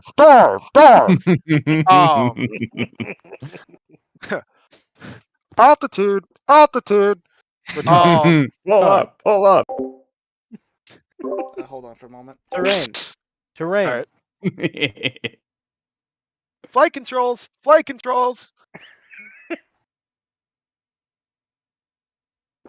Yes? Over G! Yeah, I know. Great. Now we need to get the bat serviced when we get out of here. Oh my god. Sorry, my mother bothered me for a moment. You good. What happened? We're just from making it. Steve? Oh, you guys all heard flight controls, over G.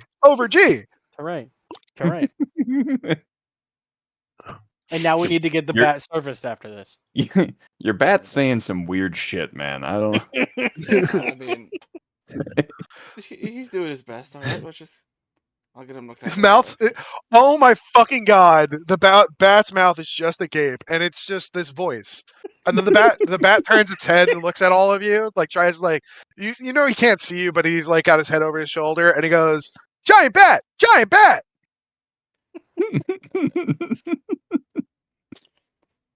Giant bat has used AI voiceover.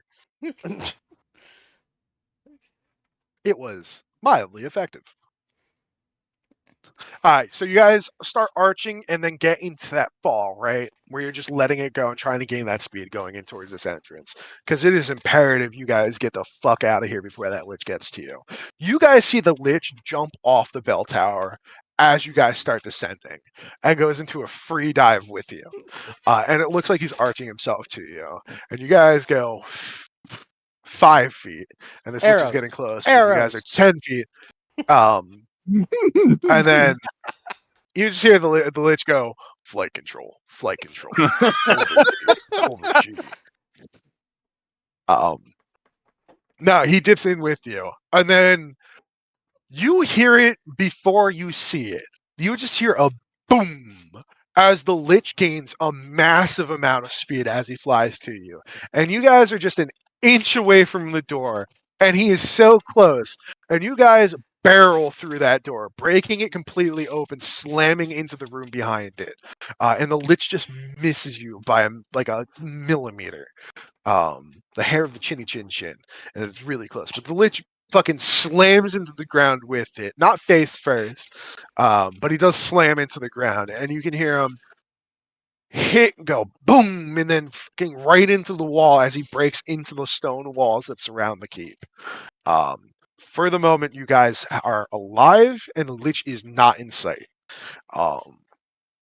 You all do hear, and you guys think Firth can hear this too because he winces. No matter where you go, I will get you. It is better to die here than to die later, for I will make it fast. But if you make me wait for it, I will make you cry out every breath before you die. Yeah, you guys might want to bolt. Firth turns around and goes, "We need to get to the basement. We need to go now." And he bolts through the door. So Following to him. explain what this looks like, going back to this, to explain what this looks like, we're gonna go back down into the keep, and we're gonna zoom in really far, and we're gonna make a micro scene. All right. Okay. The room colors, don't worry about. Yeah, everyone. As everyone leaves, Linda just quickly calls her bat, her giant bat back. Boop! You see a red light appear and come into a bright flash of light, which then implodes into itself, turning back into a statue that flies right into your hand. And she puts it in her bag, and she runs like hell. And you guys can hear as if a whisper on the wind. Giant bat, giant bat.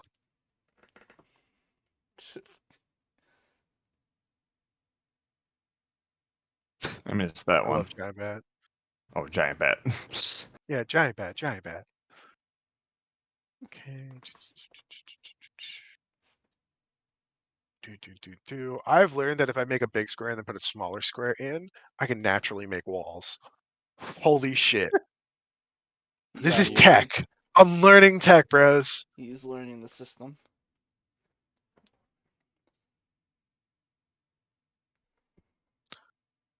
Okay.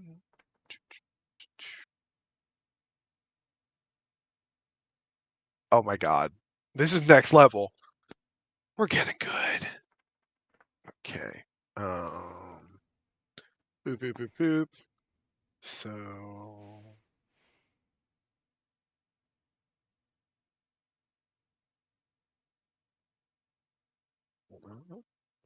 Hold!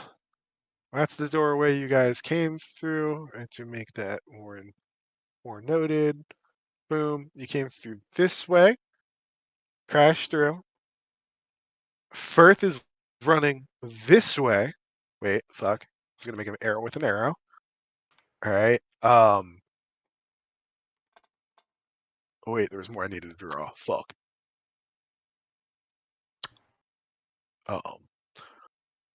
That way leads back to the main hallway, back towards the royal throne and towards the bell tower. In the room beyond this, when he opens up the door, you can see over here is like a little staircase that goes down and down and down.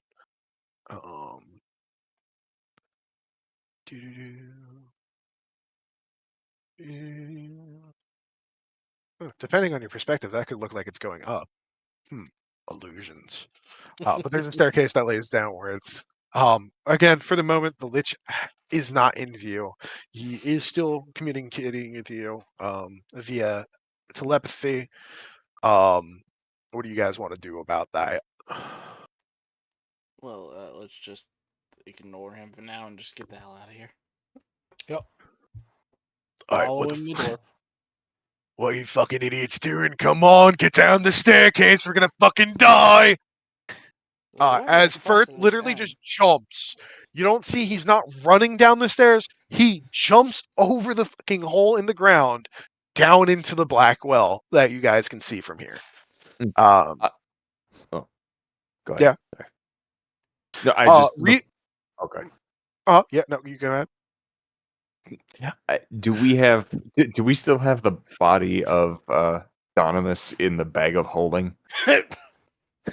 Jesus fucking Christ. If I go back 3 videos and hear you guys put Donimus in that fucking bag, I'm gonna We lose my did. mind. We did. We put him in. We did. Yeah. So Because we we weren't still gonna have leave his him body. down there, but I'm just thinking that if that's okay, well, maybe that. You Yeah. spent all that time in anvils and you weren't like for a second, can we bury our friend? Well, our There were shiny our swords. companion. Okay, well, yeah, you guys got Donimus's fucking body, I guess. Okay. Perfect. Can you explain what you want to do here? Are we sledding I- down the stairs on his body? Even the Lich. This is the Lich's reaction out here. No, I was just making sure that maybe he wasn't using the body or as like some sort of like that's how he was still communicating with us or in our heads. That is extremely dark. Would you like a new patron? Come with me. Won't take your soul if you sign my pact. Like, I mean, really, that was really, really fucking dark. I mean, I'm a fucking Lich. I killed a lot of people to get here. But, like, those are just random people. That's a friend. You just pull them out of the bag. Fuck. And then you see pink flash of light, and that voice definitely didn't happen. But yeah, so what are you doing with his body? I'm sorry. No, I'm I don't think we're doing anything with it. I was just making sure that he what? Why? I mean, no. He wanted to make sure he wasn't being used as a conduit, is what Yeah. he was saying. No, all right, I get that. That's all. I mean, Continue. you see a hand no, pop out we're of the good. bag of Continue. holding, and it goes, no. I'm not a conduit for that guy. I'm a completely different. By the way, it seems like a fuck situation. You just see the hand slink back in the bag holding. Oh, then pop back up. Don't bother me. And if you die, please make sure I'm not in like a fire or something. And then put some sand back in. There's no flash of light. That is now canonical. There's just a random other fucking something that is now conduiting through Duke's dead body. It's me. Okay. I'm the DM's hand. Duke now becomes Donimus now becomes a DM PC.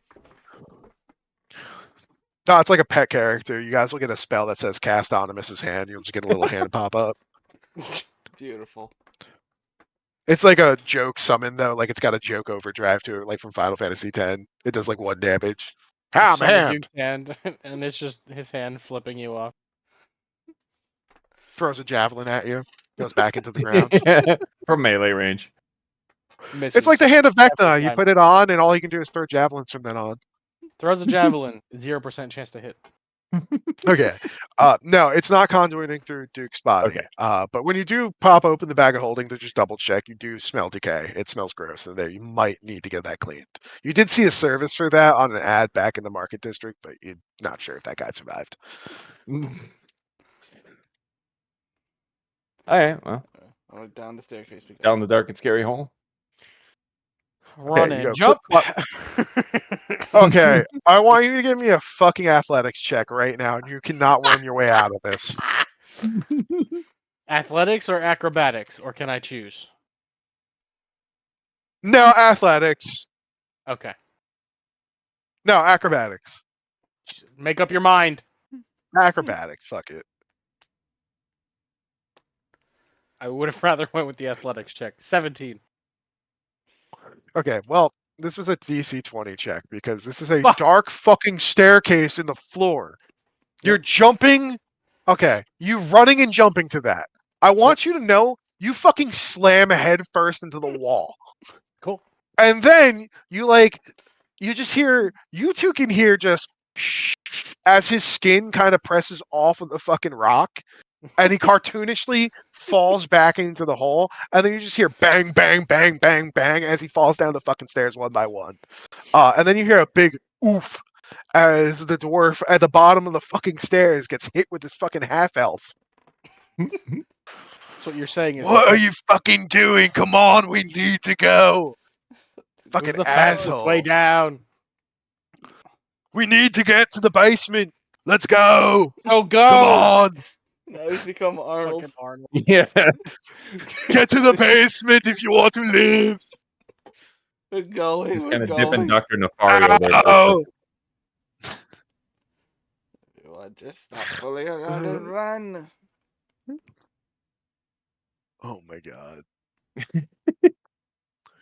I can't keep. Now it's a different voice. I can't keep a single voice in my head at any given point. They're just coming out now. I mean,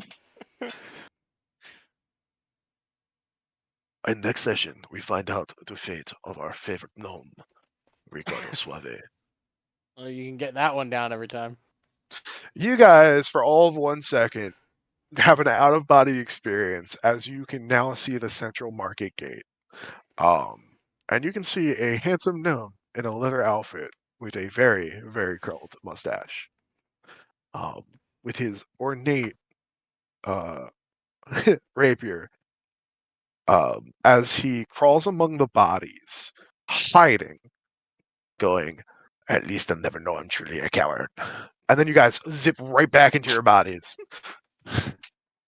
It would seem Ricardo Suave doesn't actually successfully adventure. He might be wriggling out a bunch of these. We'll find out about that later. But what bodies is he hiding in if everybody's just exploding? Tano, take 40 d8 points of psychic damage. All right, so we get Hold on, it's We gonna get to- take a little while for me to click that many times. to the bottom of the stairs, and what you guys see is a wooden door with no doorknob on it, and around the door frame of this are inscribed runes against it that are slightly glowing pink because everybody uses light blue, and I fucking hate that. It's 193. No. What? Said Oh, yeah! 48. All right, so you just explode. Tano's dead. If you want to, you can try and like scoop the the free mates into the bag of holding. Use him as conduit. No. But yeah, you do see these rooms around this door, and you see Firth go. All right, we gotta do the thing, Ryu. We gotta do the thing. I'm not gonna say the thing, but we gotta do the thing. And you have no idea what the fuck he's talking about. And then you see a bright pink flashlight, and then we go back to this, and then you go, and then you hear him go, "All right, I'll open the door." And then another bright flashlight because that's not his fucking voice. At this point, you guys are stroking out. I'm stroking out. Stroke. That's the end of the session.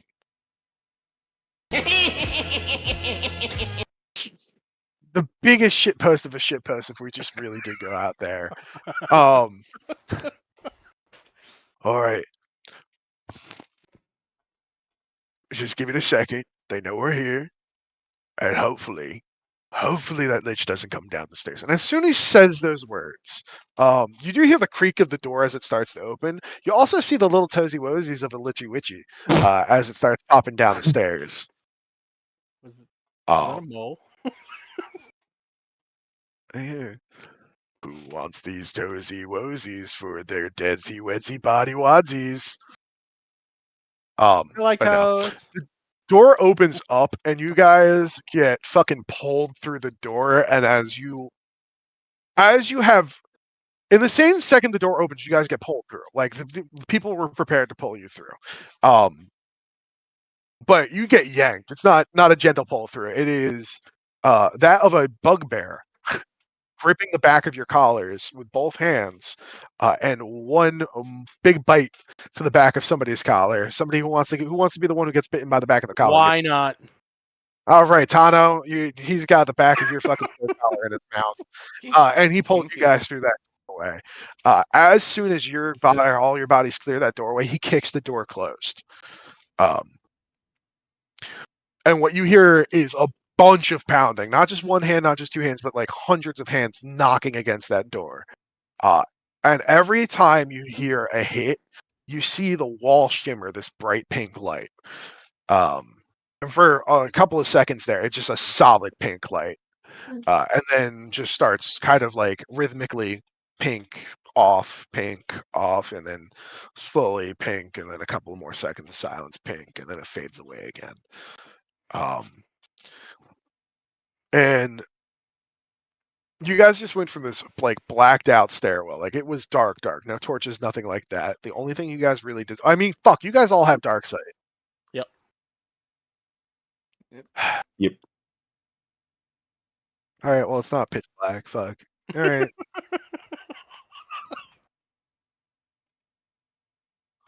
I hate you guys. So yeah, you The guys. stairwell is pitch Actually, black, I don't right even have- outside of 60 feet. Actually, I don't have any dark vision. All right, it's pitch fucking black for Erlinda. Erlinda trips down the fucking stairs before this happens. No, I'm joking. When you guys fucking get pulled through and take a second to get rested, you hear Firth talking to this bugbear, and then Firth walking off, and the bugbear coming over to you guys, going, "Well, that was really, really close, guys. I'm glad you guys were able to get in here." Can't say the same for the rest of the people of this city.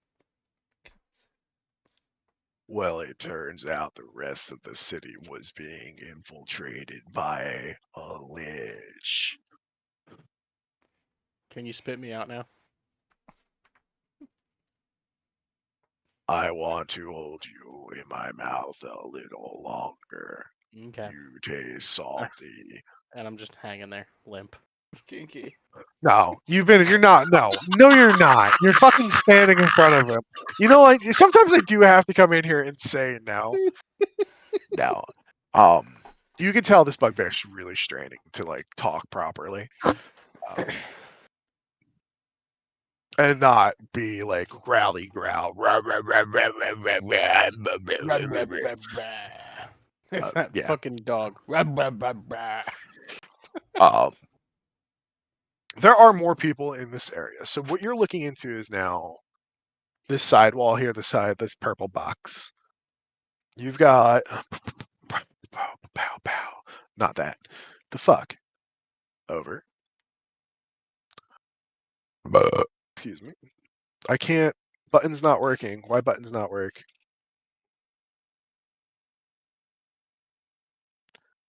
Okay, well. Oh, that's why. Because I'm in a thing within a thing within another thing, as that famous quote goes. Gross. Not forgiven. All right, so there's a pillar here. There's a pillar here. There's a pillar here. Or there's a pillar here. The door you entered from is up here. Get the Kool-Aid out of my fucking face.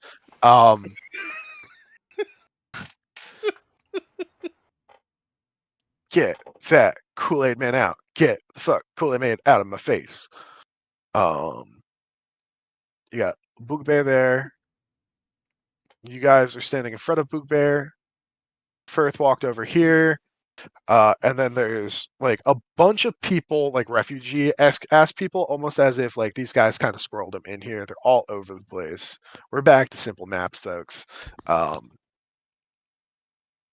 There's plenty of people in here. It's whoa. And all of a sudden, Tano becomes gigantic. Oh my god, there's a giant lizard person in here. Ah! There are a ton of people in here. This is like a giant cavern. It's not like a basement. It's like a cave within a cave within a cave, a basement within a cave within a cave. What this place traditionally was used for in times of the past was actually a secret way out for the royals to escape from Neverwinter. This cavern actually leads through a cavern system that leads out to the coast of Neverwinter. Ryu, what you know is that the Shroud took up residency down here about 200 years ago and has pretty much been running everything through here. The Shroud doesn't really have a face. There are a lot of people in the Shroud, and at the same time, no one's in the Shroud. So you wouldn't necessarily know who is part of the Shroud and who isn't among these crowds. However, Firth waves to you guys from the back of the room, and there is a small door, again with no handle on it. And you see Firth knock on it, and the door creak open. Do you guys want to follow him through? Yeah. Yep. All right, guys. Have a good. And you guys are already gone. I'm gonna reach up and boop him and then walk away. You see the bugbears fucking blush and kind of like put his toe in the ground and kind of like move his leg around. You know, a little shy bugbear. Puts his arms behind his back. Ooh.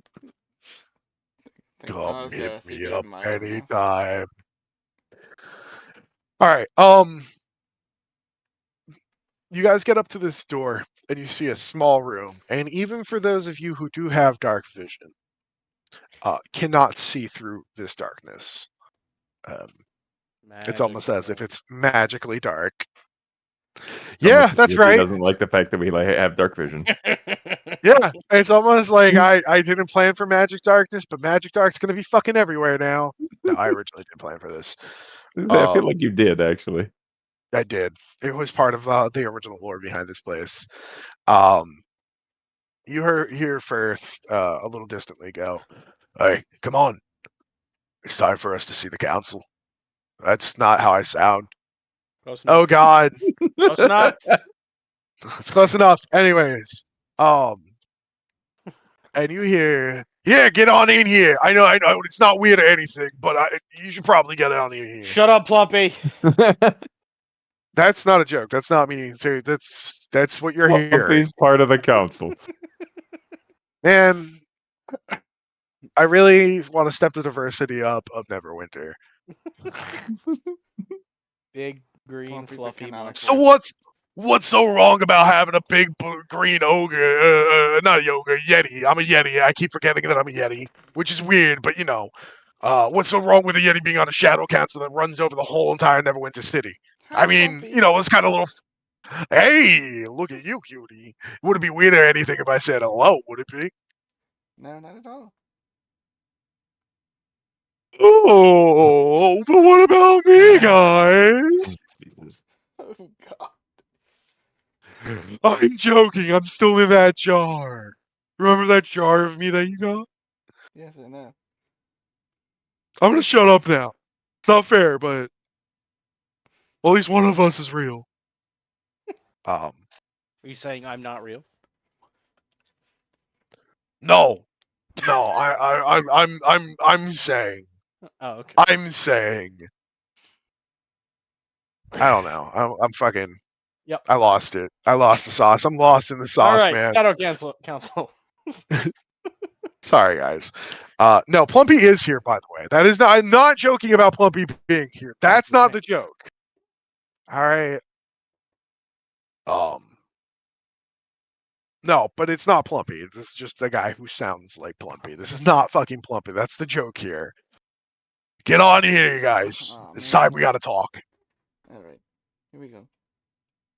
In we all I was go. excited. I was hoping Plumpy was part Cool. of the council. No, it's not fucking Plumpy. That's I'm like so Darth glad he's Jar not. Jar. We're not Darth Jar Jarring this shit. All right, I think it's time for you guys to see who's running things around here since the collapse. And the person who's speaking to is actually a tall half orc. He's got one broken tooth, but the other stands nice and proud from his lower jaw.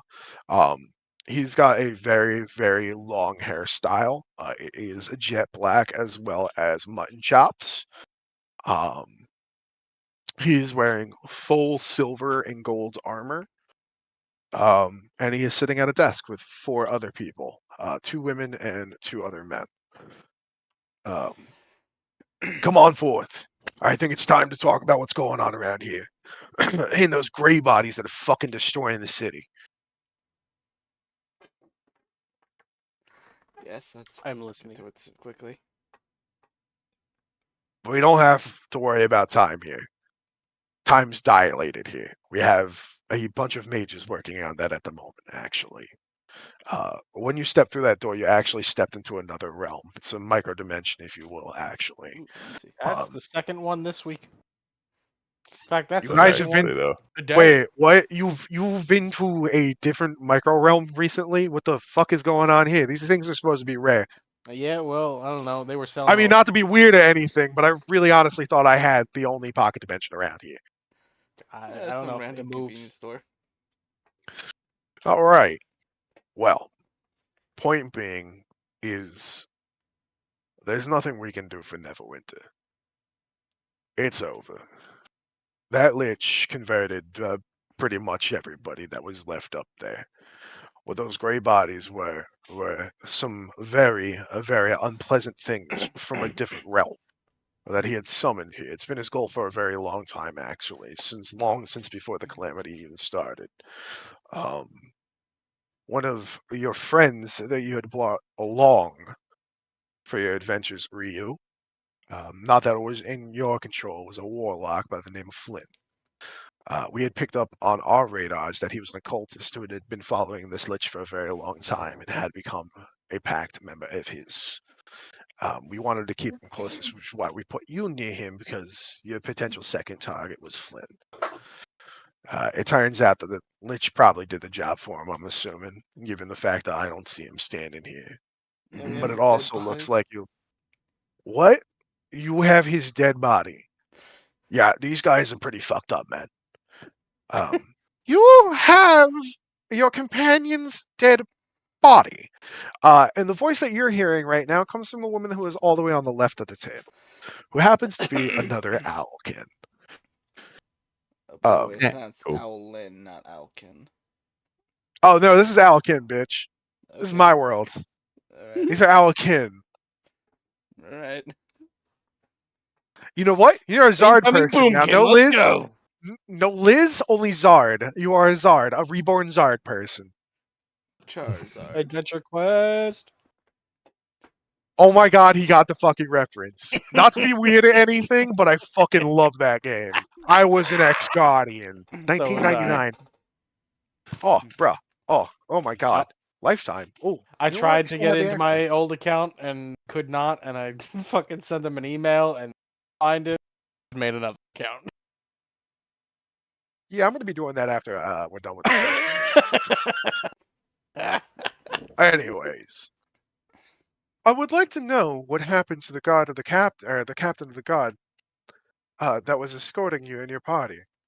The last we heard, you were at the Tavern of the Green, but that building burnt down weeks ago, and you haven't been seen since. We were held in an underground bunker being experimented on by gnomes. I really want to know about that underground bunker because Matt was telling us about that. And it kind of sounds unbelievable. Which, when I said man, you didn't get to really understand what I meant. There's a gnome on the Shadow Council. I'm David Brockett, and I speak No. for some of the more common gnomes and species in this land. Well, I guess these were some uncommon names then. Well, when we talk about uncommon gnomes, what are we really talking about? Says the actual man who's sitting on this council. So This good is question. a bald man who is of a very tan bald man. From Bald what you man. guys know, is he's actually probably from one of the desert. The oh, it's not desert people. There's a city in the desert that's essentially a sun faith city, and I'll tell you guys about that at a later point in time. But Yes. They are well known for their spycraft, and he is one of them. So yes, the whole council is now questioning you guys about what the fuck is going on here. And they all start speaking over each other, trying to get each of your attention, trying to figure out what the fuck is going on. And it's not until Firth steps forward and puts his hand up in the air that they all stop talking. Ryu, it is at this point you realize that Firth might be a little bit more important than you think. He may not just be your handler. All right. Well, we've heard everybody try and speak at the same time, and it really fucked my ears up. So how about we just listen to these folks before you fucking ask them any more questions? Let's hear the story of what actually happened. We've heard that they've been underground. We've heard about gnomes. We've heard about some fucking thing named Flumpy, which sounds god awful. But what we haven't not heard wrong. is what they're talking about. Well, no wells, no nothing like that. There's no arguing to happen here. Ask them what happened. So you left. You got the squad together. Am I correct? Yeah, we just as that point. Do we actually remember all of the retcons or Yes. of Yes, you the do. okay, perfect. Yes, you do. So this is why so when Erlinda tried to explain this before, and when you tried to explain this before, this is why you got the Firth was seeming really fucking confused because this is a crazy ass story. This is a crazy ass story. You had shit reset 3 fucking times, and then Neverwinter fell, and then you woke up underground surrounded by fucking domes, and then you went to fucking Candyland. And then came back to another underground gnomes. What? And then there's a lich involved. But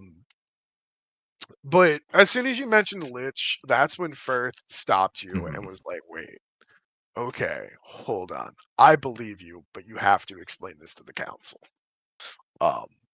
And from what they have already said about the lich, it already seems like they knew about him and shit was going to happen, regardless or not. Had you interacted with him today?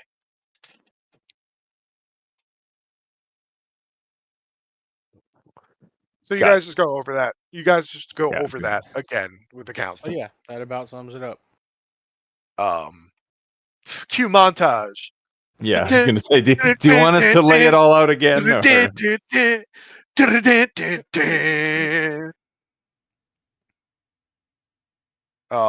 Oh, and as we're going through the story, I do want to throw in the mention that he was very interested in that apocryphal siphon. Had us retrieve, like, I don't know, drawing attention to that specifically. Tell me that book real quick. Well, you see, I would love to, but I kind of absorbed it, and yeah, I don't know how. So, yeah. And as soon as you say that, you lose control of yourself. You float off the floor by about a foot. You throw off a green ethereal aura. Your eyes turn bright green and shoot bright lights straight up into the ceiling as your mouth opens up, and just black goo spews forth from it, arcs over, hits the floor, congeals into the mass of which is the apocryphal siphon. All right, so there's your book. You feel a lot better, by the way. that really terrible feeling from before dissipates completely. Does anybody have a napkin? Oh yeah, you got like black goo all over you right now. Not all of it made it back to the book. Also, while you're spewing it off, you were speaking in tongues. You were just going. So yeah. So everybody's just staring at you wide-eyed. I don't know if your companions are. This is just par for the fucking course at this point. So about that napkin. She just casts. Linda just casts prestidigitation on Tano just to clean him up. Woo. Okay, as you're doing that, you guys feel a rumble. Oh god, I need a toilet. And you see Firth whip his head towards the door that you guys entered from. And you hear him say, "You guys placed a magical berry up again, right?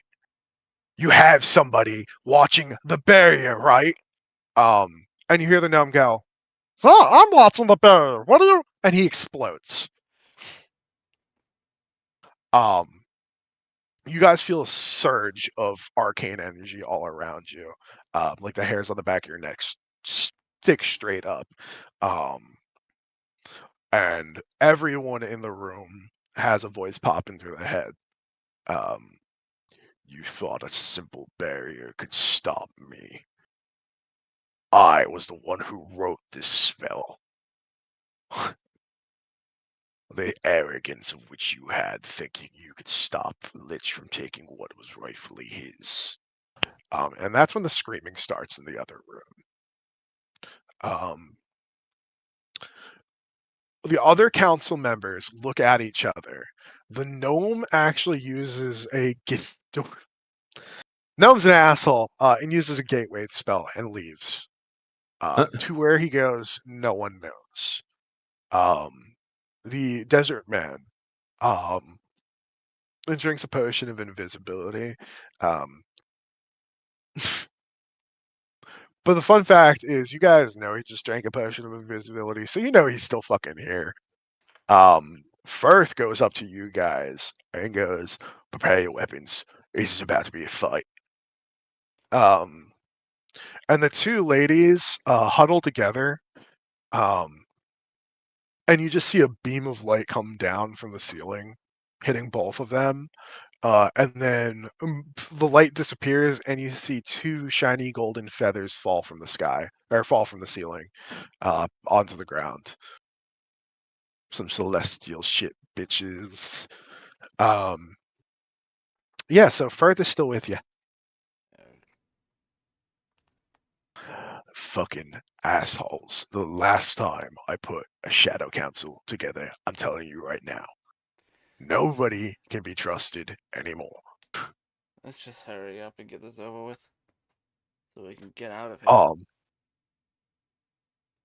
You see the door, you hear the door creak open as you watch it slowly open. There is an enchantment on this doorway that does put a magical darkness, so you cannot see behind the door. And just as you guys start straining your eyes to try and just see through that magical darkness, you see a skeletal hand pop through. You can see energy welling up in his hand.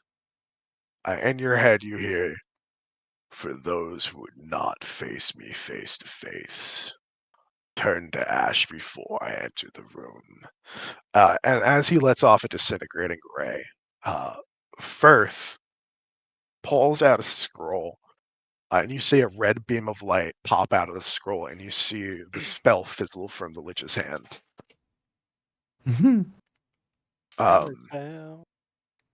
You hear the Lich go, "I am inevitable." And then you see him snap his fingers. Damn you. Nothing happens, but that's funny as fuck. Perfectly balanced as everything should be. Dear Rendir, immediately. The Lich's head pops through, and you can see something crazy going on here. Where the sockets of his eyes have miniature teeth sticking out of them, rows and rows and rows of teeth coming out of them. Yeah, somebody knows what this spell is. Fiddler, you want to say the name of the spell? Oh, I don't actually know what the spell is. You don't know the name of the spell? No. Bruh, weren't you a Bardlock or a Palalock at one point? Yeah, I think so. I don't think I had whatever that is, though.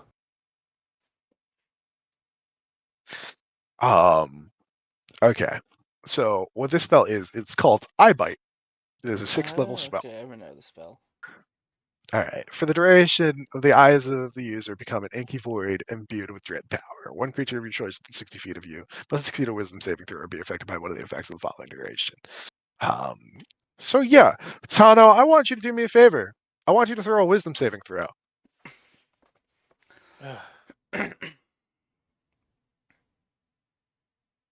Just straight wisdom. Yes. You need to beat. 18. That's your wisdom saving throw, so not straight You need to wisdom. beat. Yeah, not straight wisdom. You need to beat a 16. Okay, well, with my whatever, 18. Well, you beat a 16. You feel like this motherfucker really wanted you to feel sick for some reason. You burp a little bit, but you don't feel bad. Man, Firth that's goes, worse than I thought. yeah, Firth goes, we need to get out of here real fucking quick. Firth pulls out another scroll, and a gateway appears behind you guys. Let's go. I need you guys to get into the gate. I can't follow. I need to stop him. As long as I'm alive, that gate stays up. You sure you can't Don't come with worry, us? No, because it's much cooler if I stay behind and die. Really, really cool. I mean, be cooler if you stayed alive. Personally, like that. Just my Yeah, opinion. well, don't you think I want to stay alive? Don't you think I want to stay alive? Okay, guys. I definitely don't have a complex where I want to be really fucking cool in the end when you I'm gonna walk away push from the that other three. explosion. I'm gonna push the other two through and then grab him behind me. I'm joking. I'm coming with you, dumbasses. Still being And as dragged. Firth, yeah. So you try to drag Firth, and Firth is like, Firth just kicks your hand away and then walks after you. Like what? And then at the last second, Firth pushes you and then turns back around. Oh, I'm gonna get the last laugh. I die cool. Sick. And then an incinerating ray hits him in the face and he explodes into dust. No, I'm joking. Well, if I saw that No, I mean- happen, then I wasn't through the gate when he died. So You are the Lich. I am the Eggman. Cuckoo Kajoo. Oh my god. So yeah, the Lich does his gaze. It doesn't hit you. You do your Wait, little what? burp. Firth pops up that Yes, Firth pops open the dimension door. He does his Who gaze. steps through first? I think he pushed us through. So Yeah. All right, so you push them yeah. through.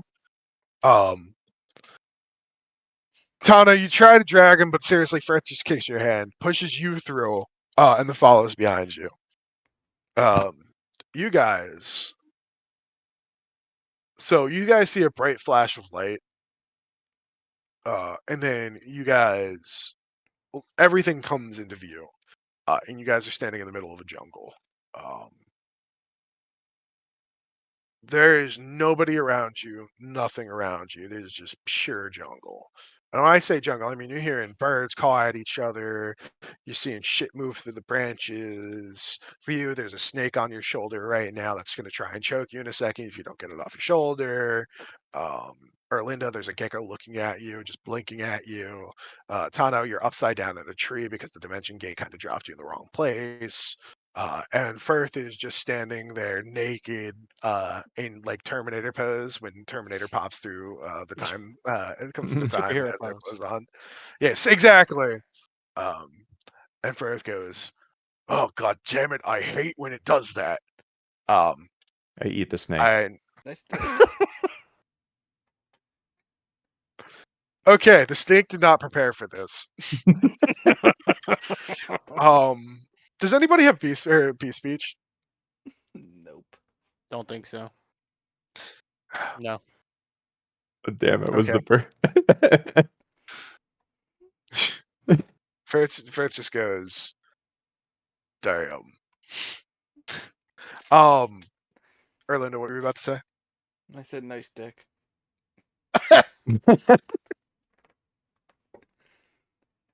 All right. Well, this is not usually what Firth would do, but Firth just blushes. Can